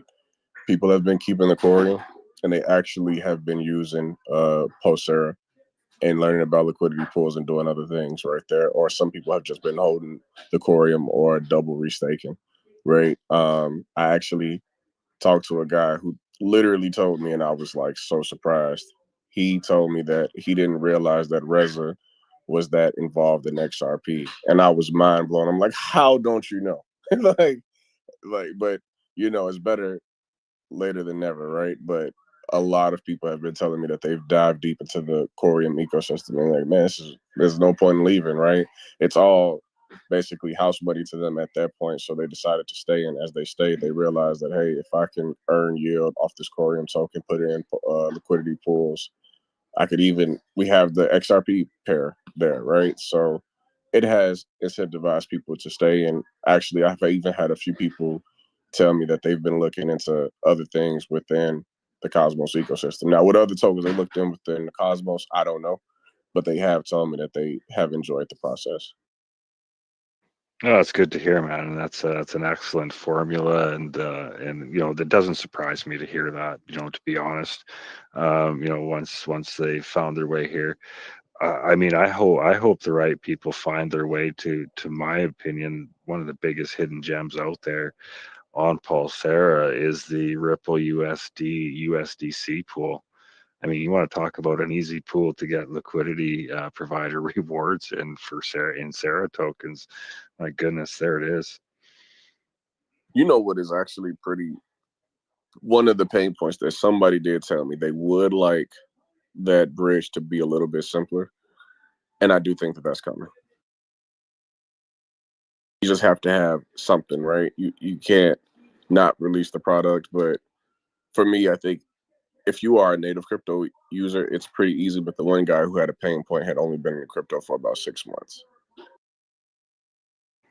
Yeah, and I think we're going to get there. I think, you know, what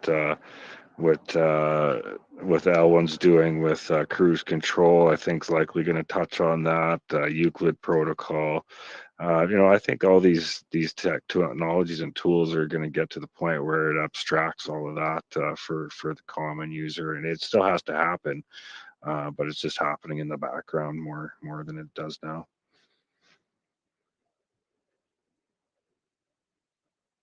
I see Spoon with the hand up, then we'll go to Cryptic. Hey, Chris, thanks for the mic. I wanted to circle back with your validator, and sorry for your position there going down. But have you ever considered replicating your server? Well, it's funny. I'm not a developer. I'm not that great at the tech, but I could tell you, you know, taking this on at the start, you know, with the teammates there, going back 2 years ago now, it was a big responsibility. Took it serious, and I wanted to do as much due diligence as I could, as far as, you know, providing the best, you know, possible. That's why we chose the infrastructure provider partner that we did, and then on the discussions leading up to that, that was definitely, you know, it was like, hey, you know, we'll double it up, pay for two, like, just to have a redundant system, right? And that they actually explained to me that actually exposes you to more probability to a double sign, right? Because if there's some little glitch and the other one comes online, the other one's not fully off, you get that double sign, you know, tombstone event potentiality.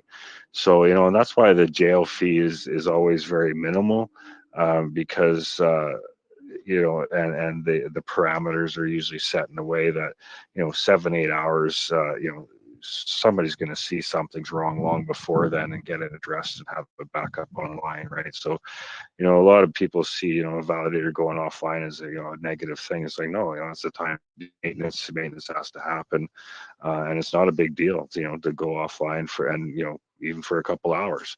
You just got to stay within that window, so you produce so many blocks within the last 34,000, and business as usual otherwise. So is that what they told you, they can potentially create a double sign, the data center themselves? Yeah, that was a discussion with my service provider. Yeah. I don't know. So when I ran a validator, I replicated the hard drive within the same server, and also replicated in another data center, and that data center also had like my replication in one server. That kept my uptime like literally almost close to 100%. So I don't see it happening as far as a double sign, unless their software that they use is not really as effective. But I would reconsider that, because data centers can have a lot of issue. You can even have 1 to a week of downtime, because I'll give you an example. This one data center caught fire, and it was just an isolated area, but the fire department shut it down for a week. So that can happen, and that can be disastrous to like a hosting company and many of their clients that rely on that. So I talked to someone else, I would say, to verify that and check. But anyway, that's all I wanted to say. Thanks for the mic. No, I appreciate that. It's definitely something I'm going to follow up on, look into a little bit further for sure. Trust me, these are all things I've been looking into post event again, unfortunately. But it's been a rough ride on that. Yeah, and also one more thing. Also consider running another drive for your operating system, separating it from the actual files of your validator. So this way, if you have to update your operating system, doesn't wipe out your validator, and that's what I did before, and that would be your best practice for that. Well, I think it sounds like we need to get to the point where we can afford to hire somebody like Spoon to come on and consult and work with us. No need to hire, no need to pay. I just give you a free tip there. I mean, I hate to see a validator go down for certain little things, right? And with all the efforts that you guys have put in place and the care that you give towards the community, I mean, for me to give you a little tip here and there is not so much of a big deal that you have to pay, right? So that's what I would do. I would add so if your main validator drive is the robust one, I forgot what it's called, but anyway, the main one, and then you could just run a regular SATA drive, maybe like a 500 gig, and then your other one would be your terabyte or 2 terabytes, and that would be good for you. And also, I would do an increment of 2 terabytes in case if you have to buy another set because of the file being bigger, then buying 2 at a time would be better than buying a 4 terabyte. Then you have to buy, because it takes a while for that to be utilized. It really depends on the network. So, and that's it. Then I would check the data center to make sure that they have a redundant backbone in case if one ISP goes down, one backbone goes down, and then multiple redundancy on the grid when it comes to power locally, and then your generators. So that's what I would check. Yeah, that part I know our service providers got that part well covered, but this is all things I'm going to go back on the replay and listen to and dive into each point closer than I can now, but appreciate it very much. Hey, what's up, Chris? Hey, hello, everybody in the panel. Spoon, it's always nice to hear what you say. You always get really techie and nerdy. I'm always into that when you get into like the little nitty gritty stuff. I don't know, it might be weird. But anyway, Yeah, Coreum, man. Coreum been amazing lately. And like I told you, Chris, in the past, like I don't do all of the staking and stuff like that. Don't get wrong, that's a great. I trade Coreum on the mainnet, on the DEX. And surely enough, a couple of days ago, one of my friends, I think Devon, came up to me and he says, like, yo, your Sologenic might be something of interesting. They have a very good amount of supply, like 3%. And I was like, okay, cool. And then I was like, let me go back into and check on these things. And when I was going back on the charts, I saw Sologenic is like, oh, it's not doing too bad. But when I saw the Coreum chart, I was blown away. It's getting more bullish. I haven't seen momentum like that, but to the upside for more continuously. So like a lot of good things are happening. I got really excited. That's like Coreum might be a good trade right here. So I trade on the DEX. Like I told you, I'm like Robin Hood. I find value and where I find the while and then transfer the ones I like to into the projects I like to enjoy. So Coreum is one of the things I do hold and hold passionately because I believe the tech is going to be a crazy thing. And also here on this side, on the DEX, on the other side of the bridge, I should keep it. I still got to keep it spicy, interesting over here to trade and stuff like that. But yeah, seeing Coreum, I'm stoked. I think you guys are striking nerves, and you're striking more people's intentions, and I can see that within the charts. So yeah, I can't wait. I can't wait for what Coreum is, and that's a good sign of the project doing well when you see green on the charts. So yeah, I'm stoked, Chris. What's the look? I don't know if you're trading Coreum on XRPL or not, but what's the liquidity like over there still? Oh, it's not bad. It's pretty good within the overall total lock value on this thing. On the overview, it's a pretty good amount. It's a roughly so far market cap right now. It's like 46 million, and that now the volume on a 24-hour volume is 18K.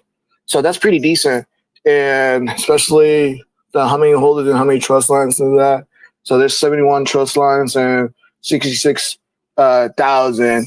They really hold some value within their wallets and stuff like that, and that's really, really good. But when it goes into the trading, when it comes to trading on like the open, you could even go to the 4-hour chart. You could go into a 4-hour chart and maybe even 12. You can see a really good energy, especially on the 12. On the 12, you can look at it. It's getting really stable on price charts. So this has been like a month and a half ago. I think you guys were talking about something amazing and interesting. I think people really got into it, and people are buying up the price, and that's healthy because it's very positive seeing the charts of Coreum for all this time. It's just been selling to the side, but now it's just bullish. So that's good. And I saw that, and I just wanted you guys to know that, yeah, people are hearing you guys out, and that thing's good. It's really good stuff. Nice. Well, a neat trick that I just found here this week was taking screen caps of the tokens chart, Coreum's chart, in different time frames, 1 hour, 4 hour, daily, weekly, and pasting it in Grok, and then just asking it for some basic technical and fundamental analysis based on the screen caps, and yeah, puts out quite a nice report to follow there. Yeah. I think the 12-hour chart looks really good, and yeah, I think Coreum I think you guys build a base, and I think the base is here now. The base is getting built out, so that's good. That's all on you guys, man. Putting your trust, also learning every day, always question, what's being built out, and then the communication. I know, Devon does a good job. Chris, you do a good job as well. Art as well. Everybody in this place just talks about it all the time, and I think it echoes really strong within the community when it comes to Coreum. So I just gotta say, man, keep doing a good job and keep doing the good work. I appreciate all the support. Very grateful. Devon, go ahead. Yeah, no, I just wanted to give clarity on what Crypto was saying a little bit earlier. When I was saying, when you were saying the 3%, one of the things that I had tracked and what I had noticed is that Sologenic is 3% of the XRPL's value. I think it's more like 3.3%. Whereas I think Coreum is actually 1.5 to 1.7% of XRP's value, right? And I've done an equation on it. So basically, you know, whatever number you think that XRP is going to be, right? Let's say $10 to make it easy, and then you have 55 billion. You would multiply that $10 by 55 billion, you get like 555 billion market cap, and you would just do that by 3% because it has maintained it. Now things are always able to shift, right? Nothing is absolute, but for the most part, as XRP has went up, Sologenic has pretty much carried its weight with it at that 3% and sometimes even higher. So I'm doing 3% just to be safe, and you'll see that that number is pretty fun when you look at Sologenic. And you could do the same thing with Coreum, right? Coreum has maintained about 1.5%. And I think it had even a higher 3% as well of XRP's volume, right? So if that were to continue the trend, just off that metric alone, right? If you believe that XRP is going to go up, you know, the liquidity will lock and follow, right? Add in the fact that Coreum this cycle is going to be a little bit different than the previous one, right? Because it has its own vibrant ecosystem that is flourishing right now, right? So I'm expecting that number to be a little bit higher this time around, right? Maybe even 5 to 10%.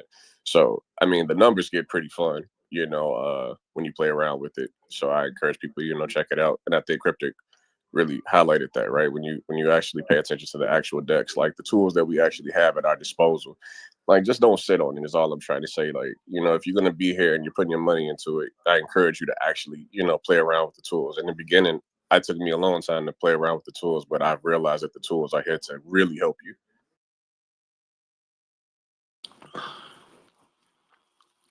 And to add to your point, Devon, that's one of the key things that the leadership has spoken to is the fact that these things are built for, you know, us, the retail Web3 users. Like it's institutional grade. It's definitely high quality and in depth, but it's not siloed off to institutions or enterprises. It's built to include us within that equation. So as you're saying, rightfully so, utilize it. You know, you're going to have possibly some of the best experiences tapping into this tech that you're invested in because they're ensuring that all the tools, all the toolings, all the codes are of the highest quality. You see the CertiK reviews and reports of the audits.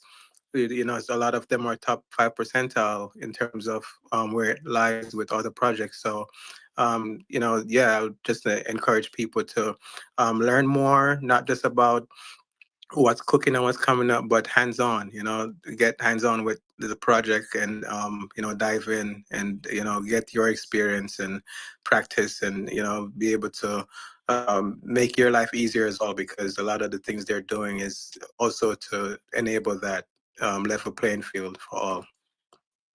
Hey, real quick, have any of you guys actually used the bridge recently? The Coreum bridge to from XRP? Yeah, I have.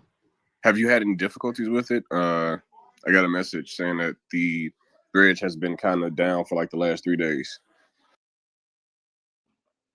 I haven't heard it's been down that long. I've heard problems on weekends frequently. It just seems to be a trend that my brain notices. I don't know, you know, it's not from personal experience. I just know myself when I bridge, I just always stay away from weekends just because of my observational data, I guess. Traffic. Is it the one on Sologenic or the one on Pulsara? Sologenic. Okay, I haven't used recently per se, but that's quite interesting. I'm gonna test it out now in the space and let you know. Yeah, no, I have heard somebody reported to me this morning that they're having issues too. But honestly, I use it fairly frequently because you know I use XRP for paying things, moving things, money from A to B to C, whatever, quite a bit. And same thing, you know, coming back onto Coreum, I'll usually just buy. If I want to buy some Coreum, I'll just buy XRP and on an exchange and bridge it over and switch it to Coreum. But I've been really lucky. You know, my bridging is all been within like a minute or two. You know, I don't check instantly, but you know, I check back within a minute or two, and it's always complete. So yeah, I've had really good luck with it. Pulsara bridge mostly. I use Sologenic's platform. Okay. Yeah, the Rascals, we have to bridge it over quite frequently. So we're bridging over transactions probably, I think every 3 days we're bridging it over ballpark. So I guess one of our transactions has gotten stuck before. I do know that, but for the most part, it has been pretty efficient. But I will articulate, were you just hinting towards that you use the Pulsara bridge more? No. No. I do use them. I do use the Sologenic more, but I do Okay. know that Pulsara has a bridge. So I was trying to clarify if that was the Okay, one. got you.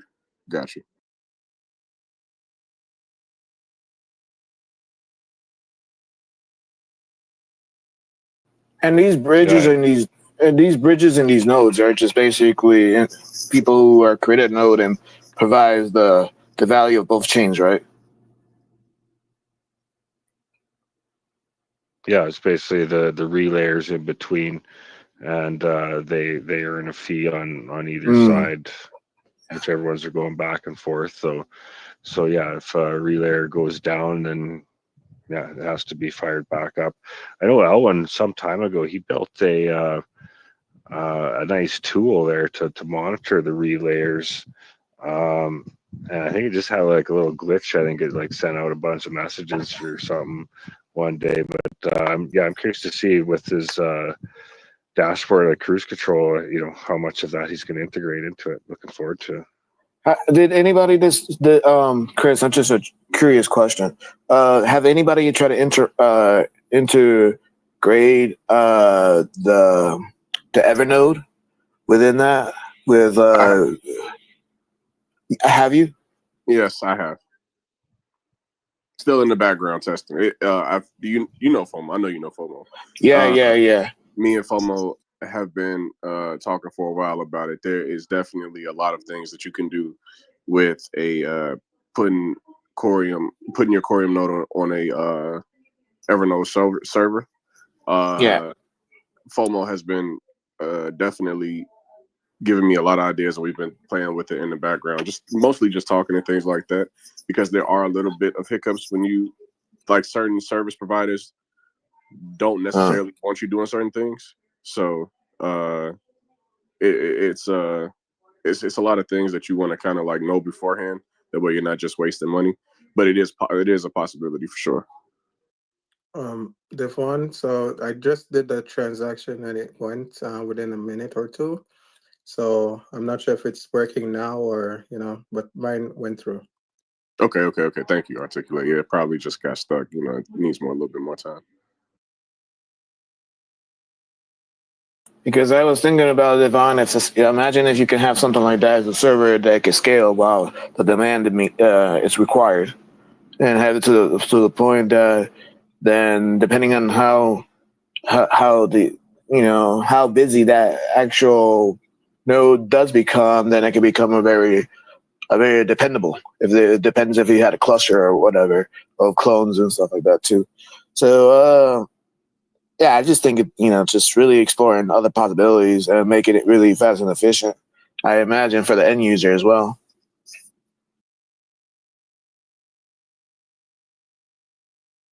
Hey, Cryptic, have you looked into the Coreum DEX features much? And if so, I'm just curious if you're looking at trading on Coreum DEX because of any features that they might have.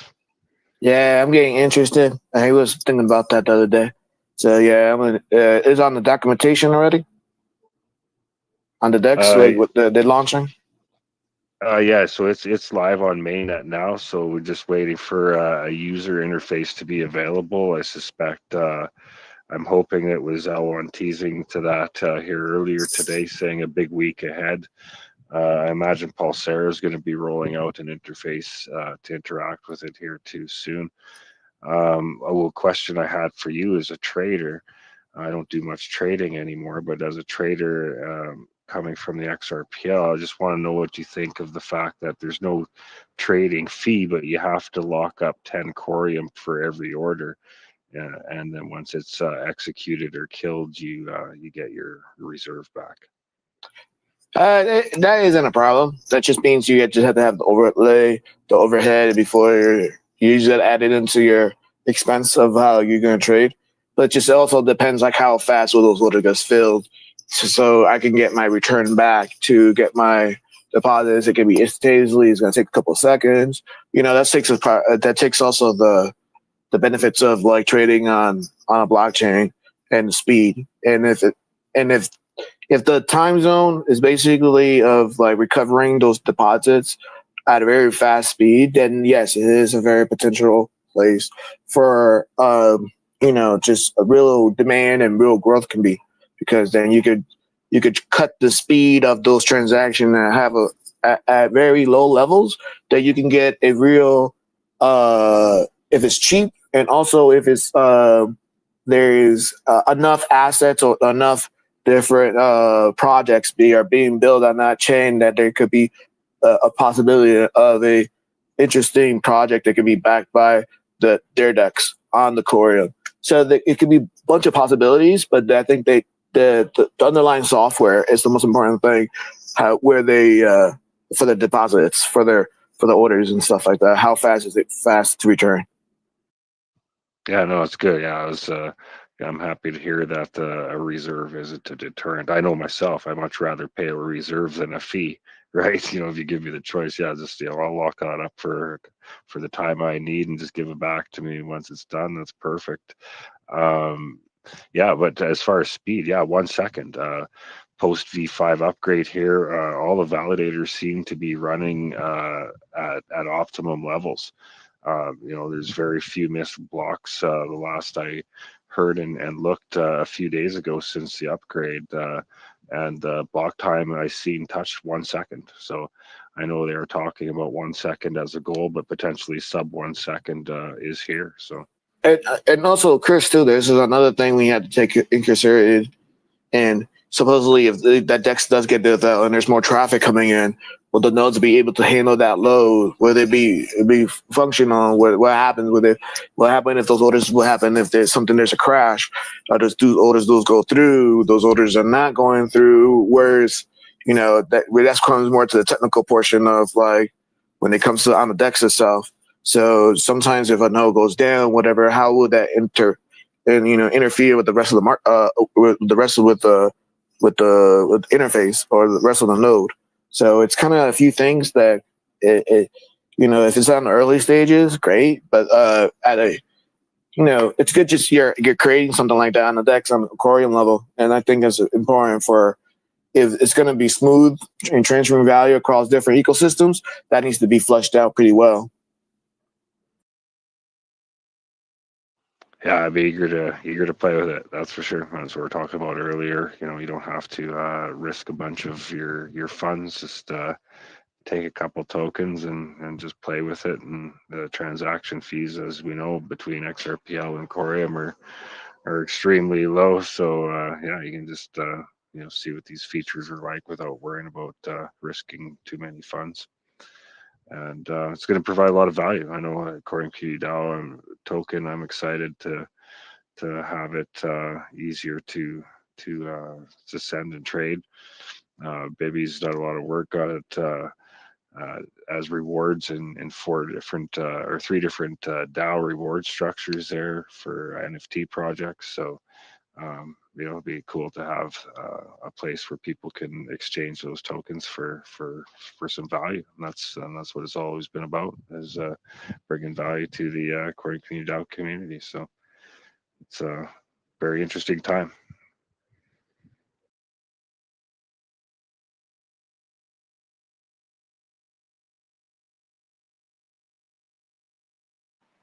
I'll do another call. The floor is open. A lot of great discussions here today. If there's anything you want to add to any of the guest conversation, please come up and have your chance to speak. What are you guys excited about coming up? Anything, not just Coreum related, but like what are you guys excited about? I'm excited for the DEX primarily, but I think for the community sense, I'm excited for the ATG and updated white paper for Sologenic, just because I think just a lot of unnecessary tension over the unknowns, I guess you could say. And I'm eager for that to be resolved because we have a lot as a community to be positive about. I was really excited to see going back to the start of the show. I'm not too sure if you were there, but when XRP Crow started posting about the community poster that he was doing for Sologenic and Coreum, I thought, that's just a great time, great initiative, and much needed. Just to demonstrate, the value of these two communities and how they're meant to work together in concert with the XRPL community and the IBC ecosystem. So. So I think it's as we were speaking to earlier, just a lot of work went to that, but it's good to see. I think it's a safe environment now for a lot of people who were closet like Coreum believers, but didn't want to come out and be attacked. It's now a safe environment for them to come out. I've been seeing a lot of people come out now and share posts. It's just funny to me, right? So I'll always remember the OGs within the space, man, because it has been a battle for sure, but it has been amazing to see and a little bit funny to me now because I'm like, wow, you were a Coreum holder this whole time, man. I could have used you in some of those spaces. Yeah, no kidding, eh? No kidding. The scars some of us bear, indeed. That's great. Jan is here again. Awesome. Welcome. Thanks for joining us. Hey guys, it's a pleasure to be here. Articulate, Chris, Spoon, Davon, Cryptic, Arcadian, Mac. Thank y'all so much, and many of you that I didn't mention by name, but it's a pleasure to be here. Brian, just creative, Lava. I could just go on, Bob, and all of you fantastic individuals. Today has been like any other Superledger podcast spaces, incredible. Like I thought I knew technology until I heard you all really tech out. And the funny part is that I understood a lot of things that you all were saying. I'm like, oh, wow. And so in my brain, I was like, oh, we all really kind of can leverage one another. We need each other in what we're building. So you can build your project, but in order for your project to kind of continue to grow, you're going to need validators that are, I believe, node operators that help the transaction go through. I was like, oh my goodness! Like, and I started drawing little maps and stuff in my head. Like, this is how it all connects. And this is the importance of what you all offer to the world. This is incredible. Then understanding Coreum, the blockchain, and then building out really good projects for the future that will encourage people to find out more about joining the Coreum community and just thinking about launching with you all. So this just makes me really, really proud that today I just had a great education lesson. Y'all took me to school. I mean, I've learned like staking rewards. I thought that was a good call out. Spoon, thank you so much for sharing that with them to think of the backup of the backup. How do you stay closest to 100%? Thought that was flawless. And that's what I see community being, is having the ability to share your skills, your knowledge base to help others grow.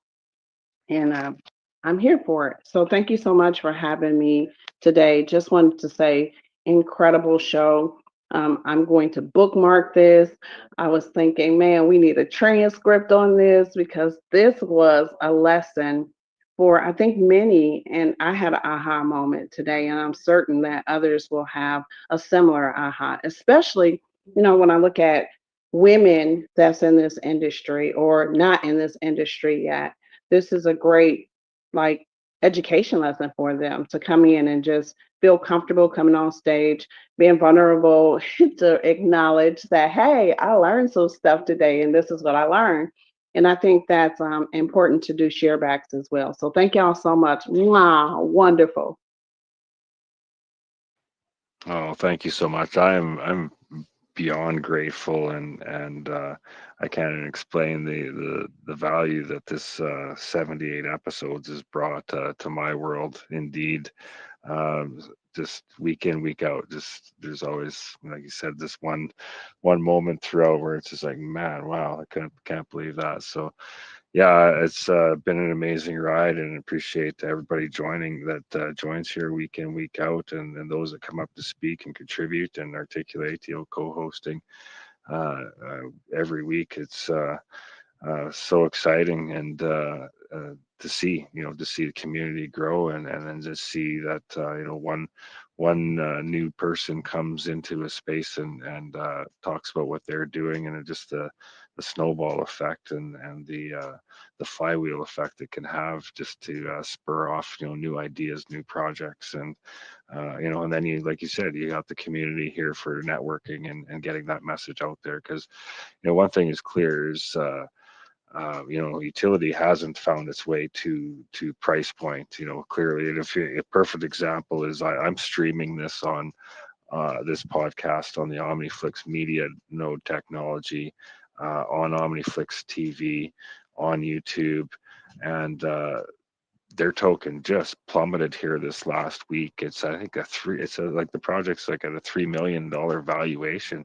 Like there's the craziest community coin is out there, with a higher valuation, and you just look at the power of this technology.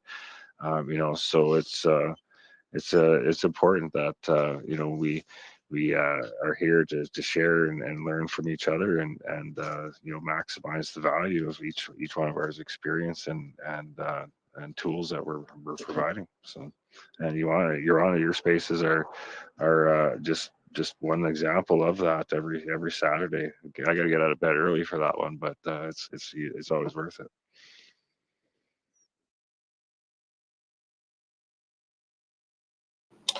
Hey, Chris, now I know why Coreum been going up. I know why.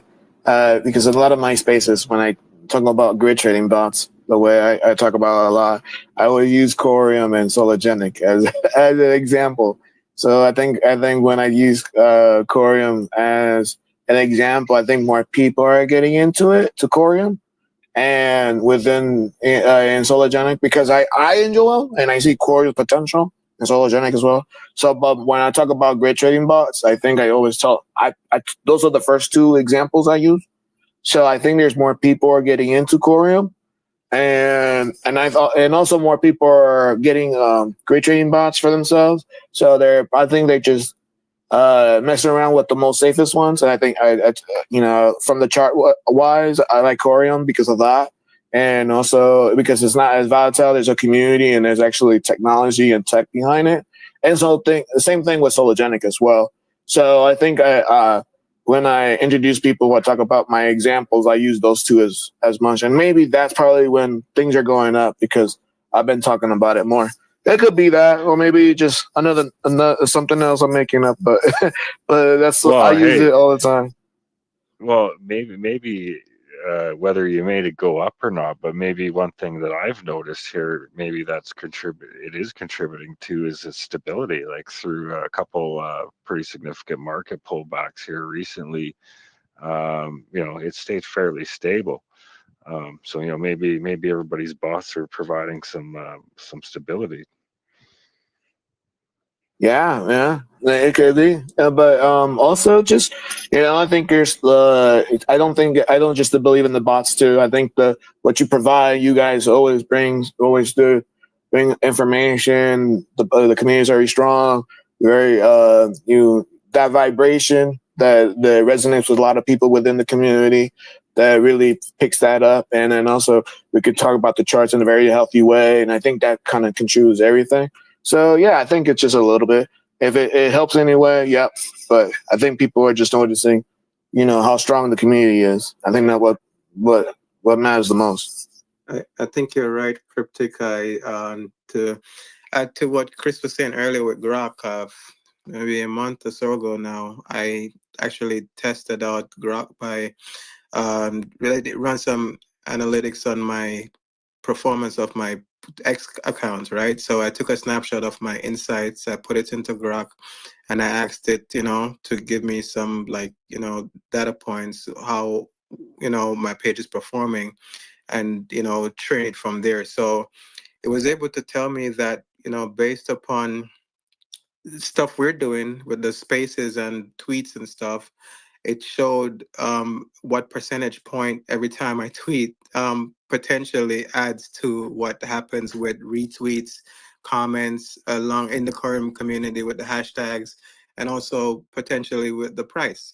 So definitely a lot of things we do here with sharing information and being a strong community, helping people on board, all help with the what we're seeing in the charts today, and the fact that the tech is backing what we're doing is also a great addition. So it's just the cipher between the community and the foundation, what we've been building on both ends, culminate, and then also visibility, because now you have partners like Texture Capital sitting with the SEC at the round table.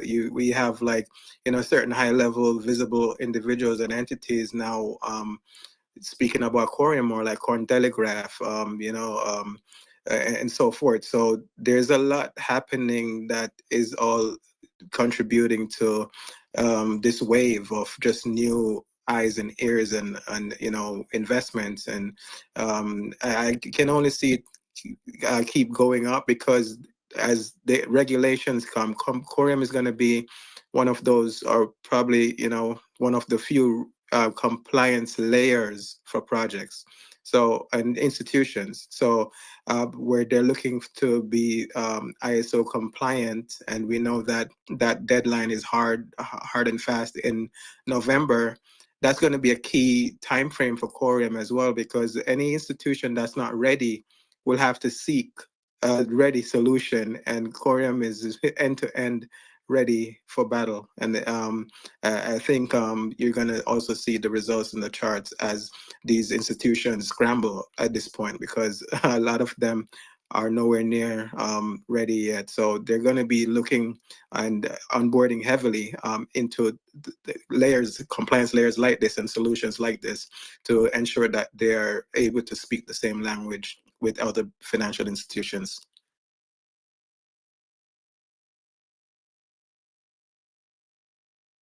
Awesome. Well, I was just looking while you're discussing that in the chats on YouTube. So shout out to the few on there: Charles, Crypto Raptor, Mule Shoe, Pete.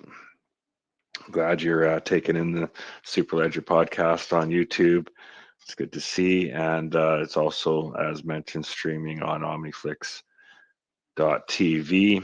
And that's all powered by the Omniflix Media Node. You're going to be hearing a lot about that in the days, weeks, months ahead from us for sure. It's going to be a very big part of many initiatives moving forward. So yeah, stay tuned for that. We'll work towards wrapping things up here soon. It's been a great show, a ton of value shared here. Articulate, was there anything on your list that you want to get to today? Devon asked a question earlier about what I'm excited about coming up, and of course the UI for the DEX. Can't wait to play with what the native DEX on Coreum, and that bridge between the XRP ledger and also one of the kind DEX in the Cosmos ecosystem. This is going to be a huge deal. But also the upcoming SEC roundtable, which speaks on tokenization. And if you know what Coreum is, it's an asset tokenization hub. And this is where a lot of tokenization is going to be done in a very compliant way. And I'm very eager, and I know Yanda is going to be there, as she has been at the other roundtables.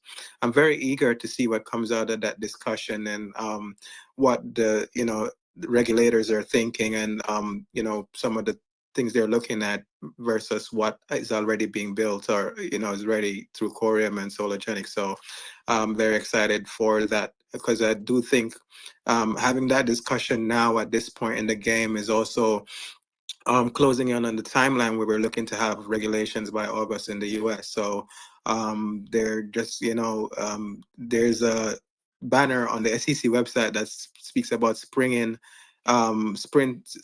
into clarity, like a fast track into clarity. So we're looking at that, just dash to the finish line to get this squared away so that the industry can actually move forward. And this is what the maturation that Brad Garlinghouse spoke about years ago. When the market is mature, that's going to be that moment, not just for adoption, but that's when every boat will rise. And it's a multi-chain world, so looking forward to those new moments in history coming forward.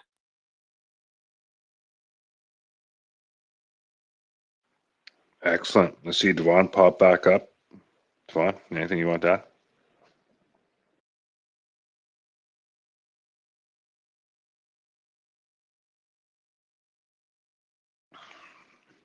Okay, well, we'll maybe work around the room again there.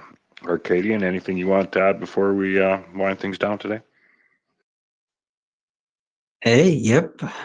If there's anybody in the room that doesn't have any stake in any of this, I think you want to hit Chris and articulate up and just get some $10, $20. Doesn't matter what you get, but just get some, because you notice Yayanda's up here and she doesn't work for free. She's working on something. Grab some, get some, increase the holder count, but just make sure you've got some, because I've been looking at tokenized assets. I think we all are. I think everybody is. But Coreum represents one of those few where we're able to access a programmable, addressable interface. So there are tokenized assets, but not that we can customize. So, I mean, again, thanks, Mac. It's my first time actually looking at all of the documentation on this thing. And yep, this is ours. Right? This is ours. So get some stuff locked in. I mean, there's only like what, 30,000 holders on Coreum? Still early. It's insane, right? It's insane. it's so early. I mean, jeez. Right. If like, you had to put one of us on stage on certain stages, that number's going to triple pretty quick. I'm actually really glad it's been very silent. Keep it silent. I'm still busy. Right. I don't have enough money to whale in yet. So keep it quiet. I'll make sure to take it out of my examples then. One of the things that I always speculate on, and Bitstamp actually in one of their last articles about Coreum, they mentioned the beginnings of Coreum and the fact that there were, people in leadership that are from NASA, that are from Ripple Labs, that are from Celsius, that were part of the team to help build Coreum, and did a search on Grok, and it did name at least 2 RippleX devs. I'm not sure how accurate it is, but if you look at the fact that people who are very familiar with the XRP ledger, building the XRP ledger, are potentially a part of building Coreum, you will understand what Coreum is. It's the core infrastructure, and it's not loud and out there yet, for sure, but definitely, what it has been built to solve, and it's something that was built to make the best use of what the XRP ledger is,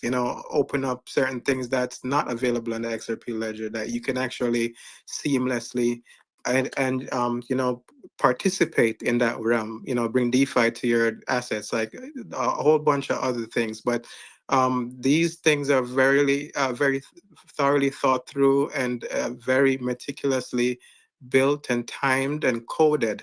So it's something that's here to stay, in my opinion. This is something that works and is built to work seamlessly with the XRP ledger. And wherever Ripple or whatever Ripple is building the Internet of Value, you can also think about Coreum and Sologenic being some of the top part of that Internet of Value in terms of what they are and what they're going to be going forward, because they're some of the best brains in the business that help put the XRP ledger together, and also help guide at least these projects or participate in building them. So this is something that is going to be once you discover it, or once it's loud and out there, it's most likely going to be too late. So these are some of the early days and times that we can actually take to, discuss this and hash this out and learn this and actually build with this. So when the big governments, we've seen the leaders meet with presidents of countries and stuff. Like when the big government starts to implement this, and SpaceX starts to implement this, or robotics, the sky's the limit with what smart tokens and what this tech can do to every industry. This is the next disruptor. Smart tokens is going to be something that reverberates throughout all industries, and we're actually in the beginning moments of where this goes.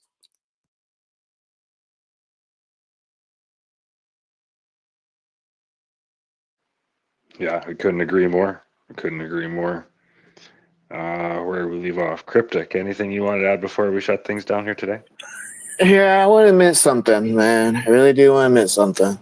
I think I'm now understanding how the tech works and how things can be possible with an enterprise grade solution, how transfer value from point A to point B at any time. That's just, it's interesting now they're creating a DEX on top of it. And now I'm like thinking, man, if I really wanted to trade, if, on the DEX hardcore, I should have bought a bunch of Coreum and created my own node so I could submit all my messaging system towards that thing, and so I can really access the DEX itself, so I can send as many orders I want through my node, and then really go beyond the limits, because when you go on a regular, if you use a regular system, there's so many you're limited amount to, but if you have your own node, you can just submit as many orders you want because you're paying the cost of the node. So I think I messed up. I should really need to get myself a node on the Coreum network. I just want to know how much is one to run one of those bad boys right now at the current moment. I think just over 20,000 Coreum you need to have bonded. Yeah, exactly my point. I messed up. So so the cool thing is, if I hope there's other nodes on the Coreum network, you can still use it as a payment rail or kind of like a node you could build. But yeah, I think if they're gonna have their own tokens on them, I think it's gonna be necessary to really get it up and running. But I don't think it's hard, because to create that node just means you need to grind a little bit more to create a node on Coreum. But if after that, I think be a good way to really take advantage on the open DEX, on the Coreum DEX, because I haven't heard any other projects on Coreum that's gonna go that direction to really trade it. Well, hey, you can like white label your own DEX on top of the Coreum DEX there. Like, it just connects via API. It's supposed to be, again, this is way over my head, but it's supposed to be pretty user friendly as far as building your own DEX on top of it. We'll see. I'll talk to some of my individuals, because I am very interested about this, and I think there's a open of multiple possibilities, especially with new LLCs being built on Coreum. That'd be great. Andrew, we had on the show several weeks ago, he brought up a great point, just the arbitrage opportunity. If you program an arbitrage between the Coreum and the XRPL pools, that would be probably of some value too. Yeah, the possibilities are a little more limitless. It's kind of endless. And at this point, if it keeps on building this way, so the opportunities are there. Just got to build out the infrastructure.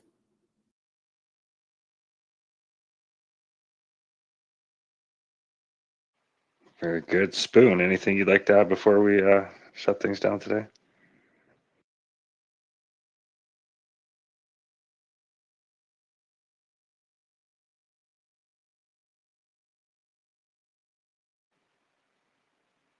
Well, Yonda, I'll leave it to you. Anything you'd like to add to close out the show? You always have a great way to bring a show update to everybody. Close things up for us.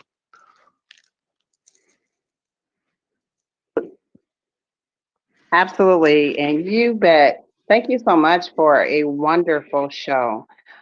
If you are in the listening audience, you're a speaker, do us a favor and in that bottom right hand corner, just repost and say what today's show meant to you. Because I tell you, it's meant a lot to me. I've learned so much. I feel welcomed when I come into this community. And I'm so proud of both the host and the co host for what you're offering the world, the opportunity to connect with you, to understand the Coreum network, to even understand what it is that you do. Arcadian, really good questions regarding the validators and how hard they work and how committed they are. So I feel like always, and this is about feelings. It's not about my logic as much as it is about feelings. And I feel like I am home with the community. I was like, oh, I need one of them backgrounds, those cool little aqua, green, blue.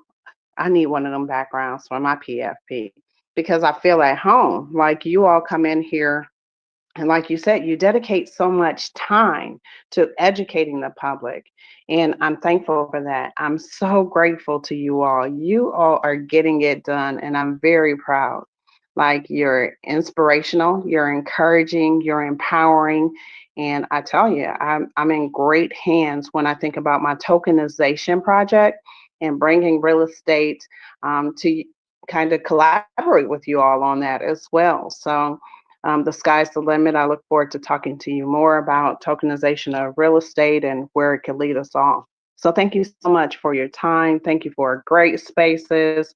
Hey, you all, if you're not following him or following everybody in the room, this is networking at its finest.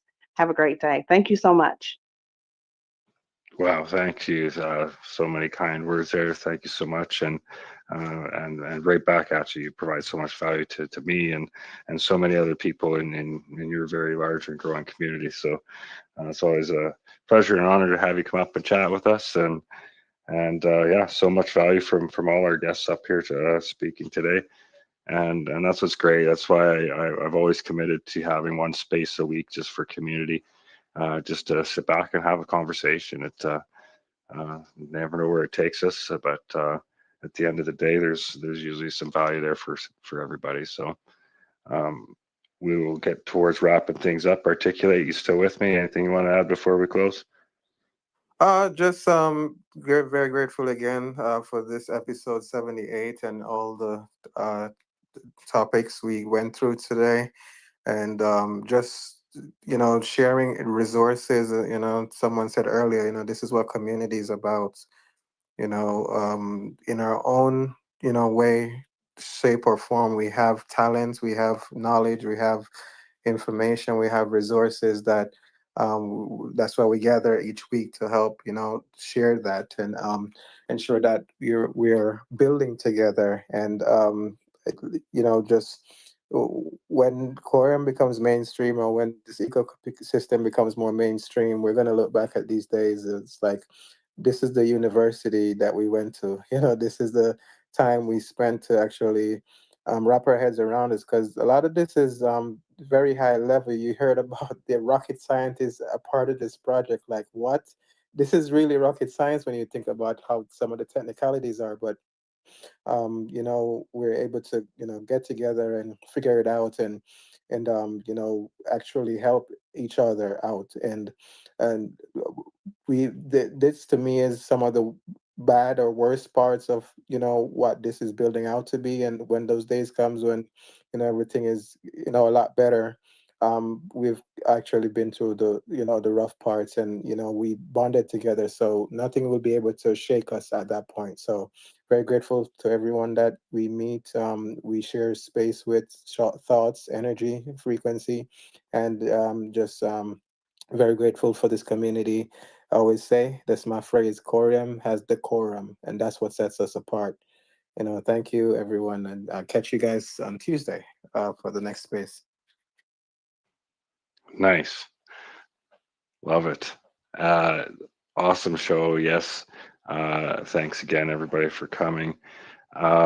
If I could use a moment just to say, because I don't say it enough, support your local NFT artist. we're all here for tokenization. All through the bear market, these NFT artists and projects are grinding, building, trying to bring communities together. So go grab a Coreum Punk or a Rascals from Devon's project, or just use a little bit of your rewards to just buy an NFT. It's all part of the process, the journey. We're pioneers in this space, and everybody's just here chipping away, trying to do the best they can. So the artists bring us together, and what made me think of it is just looking at Yonda and Arcadian profile pics there with the Web3 Artist Awards gold band around there. I should have mine on there too, but it was the artists that brought us all together for that project, and brought so much value to me just meeting them there. I don't know if we would have crossed paths otherwise. So it's just my way to try and say, support the artists that are out there using these tools and technologies before the institutions, before the big enterprises. They're figuring things out the hard way, getting rugged, and just go buy an NFT, support your artists out there today. So with that, we'll Articulate's giving me the stop sign. Sorry. You just reminded me by your last sentence. Yonda brought up a good point in one of her last previous spaces on a Saturday morning about the opportunity at hand. And as we're learning and as we're building within this time frame, the regulators, the people who are making the regulations, are actually looking for people like us, because we're most familiar with the tech.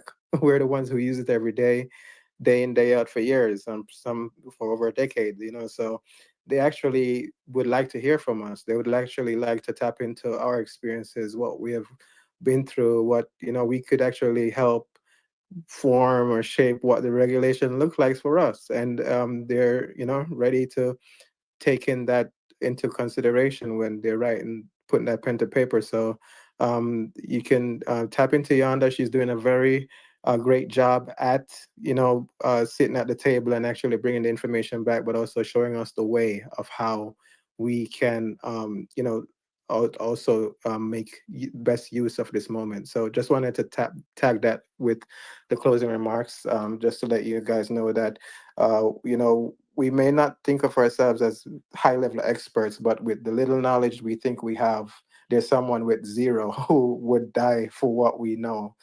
So just think about that too as well. Yeah, and make sure you give Yonda a follow and jump in on those Saturday spaces.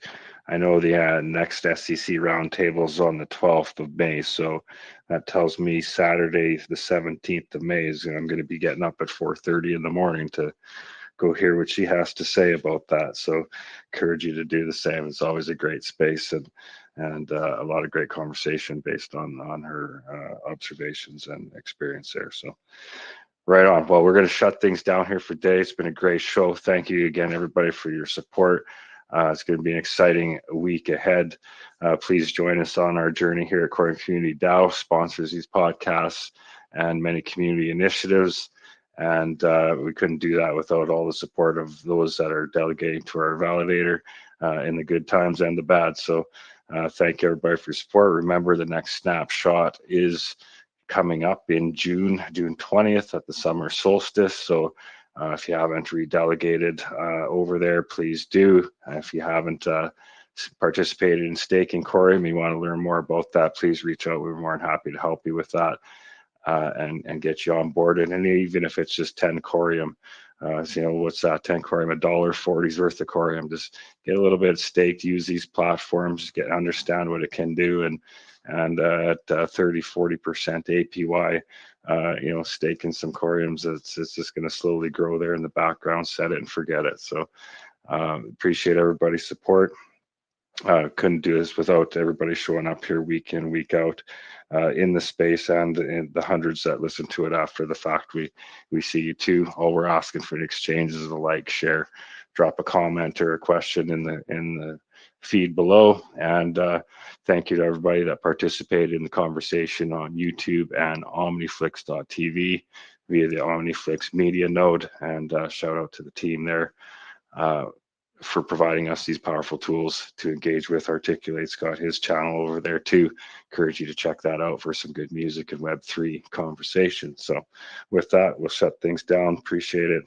Peace and prosperity to you all.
Lighting up on the 420 glow. Media nodes making shows flow slow. Omniflix TV bringing the heat. Blockchain beats you can't defeat. Coreum concepts in the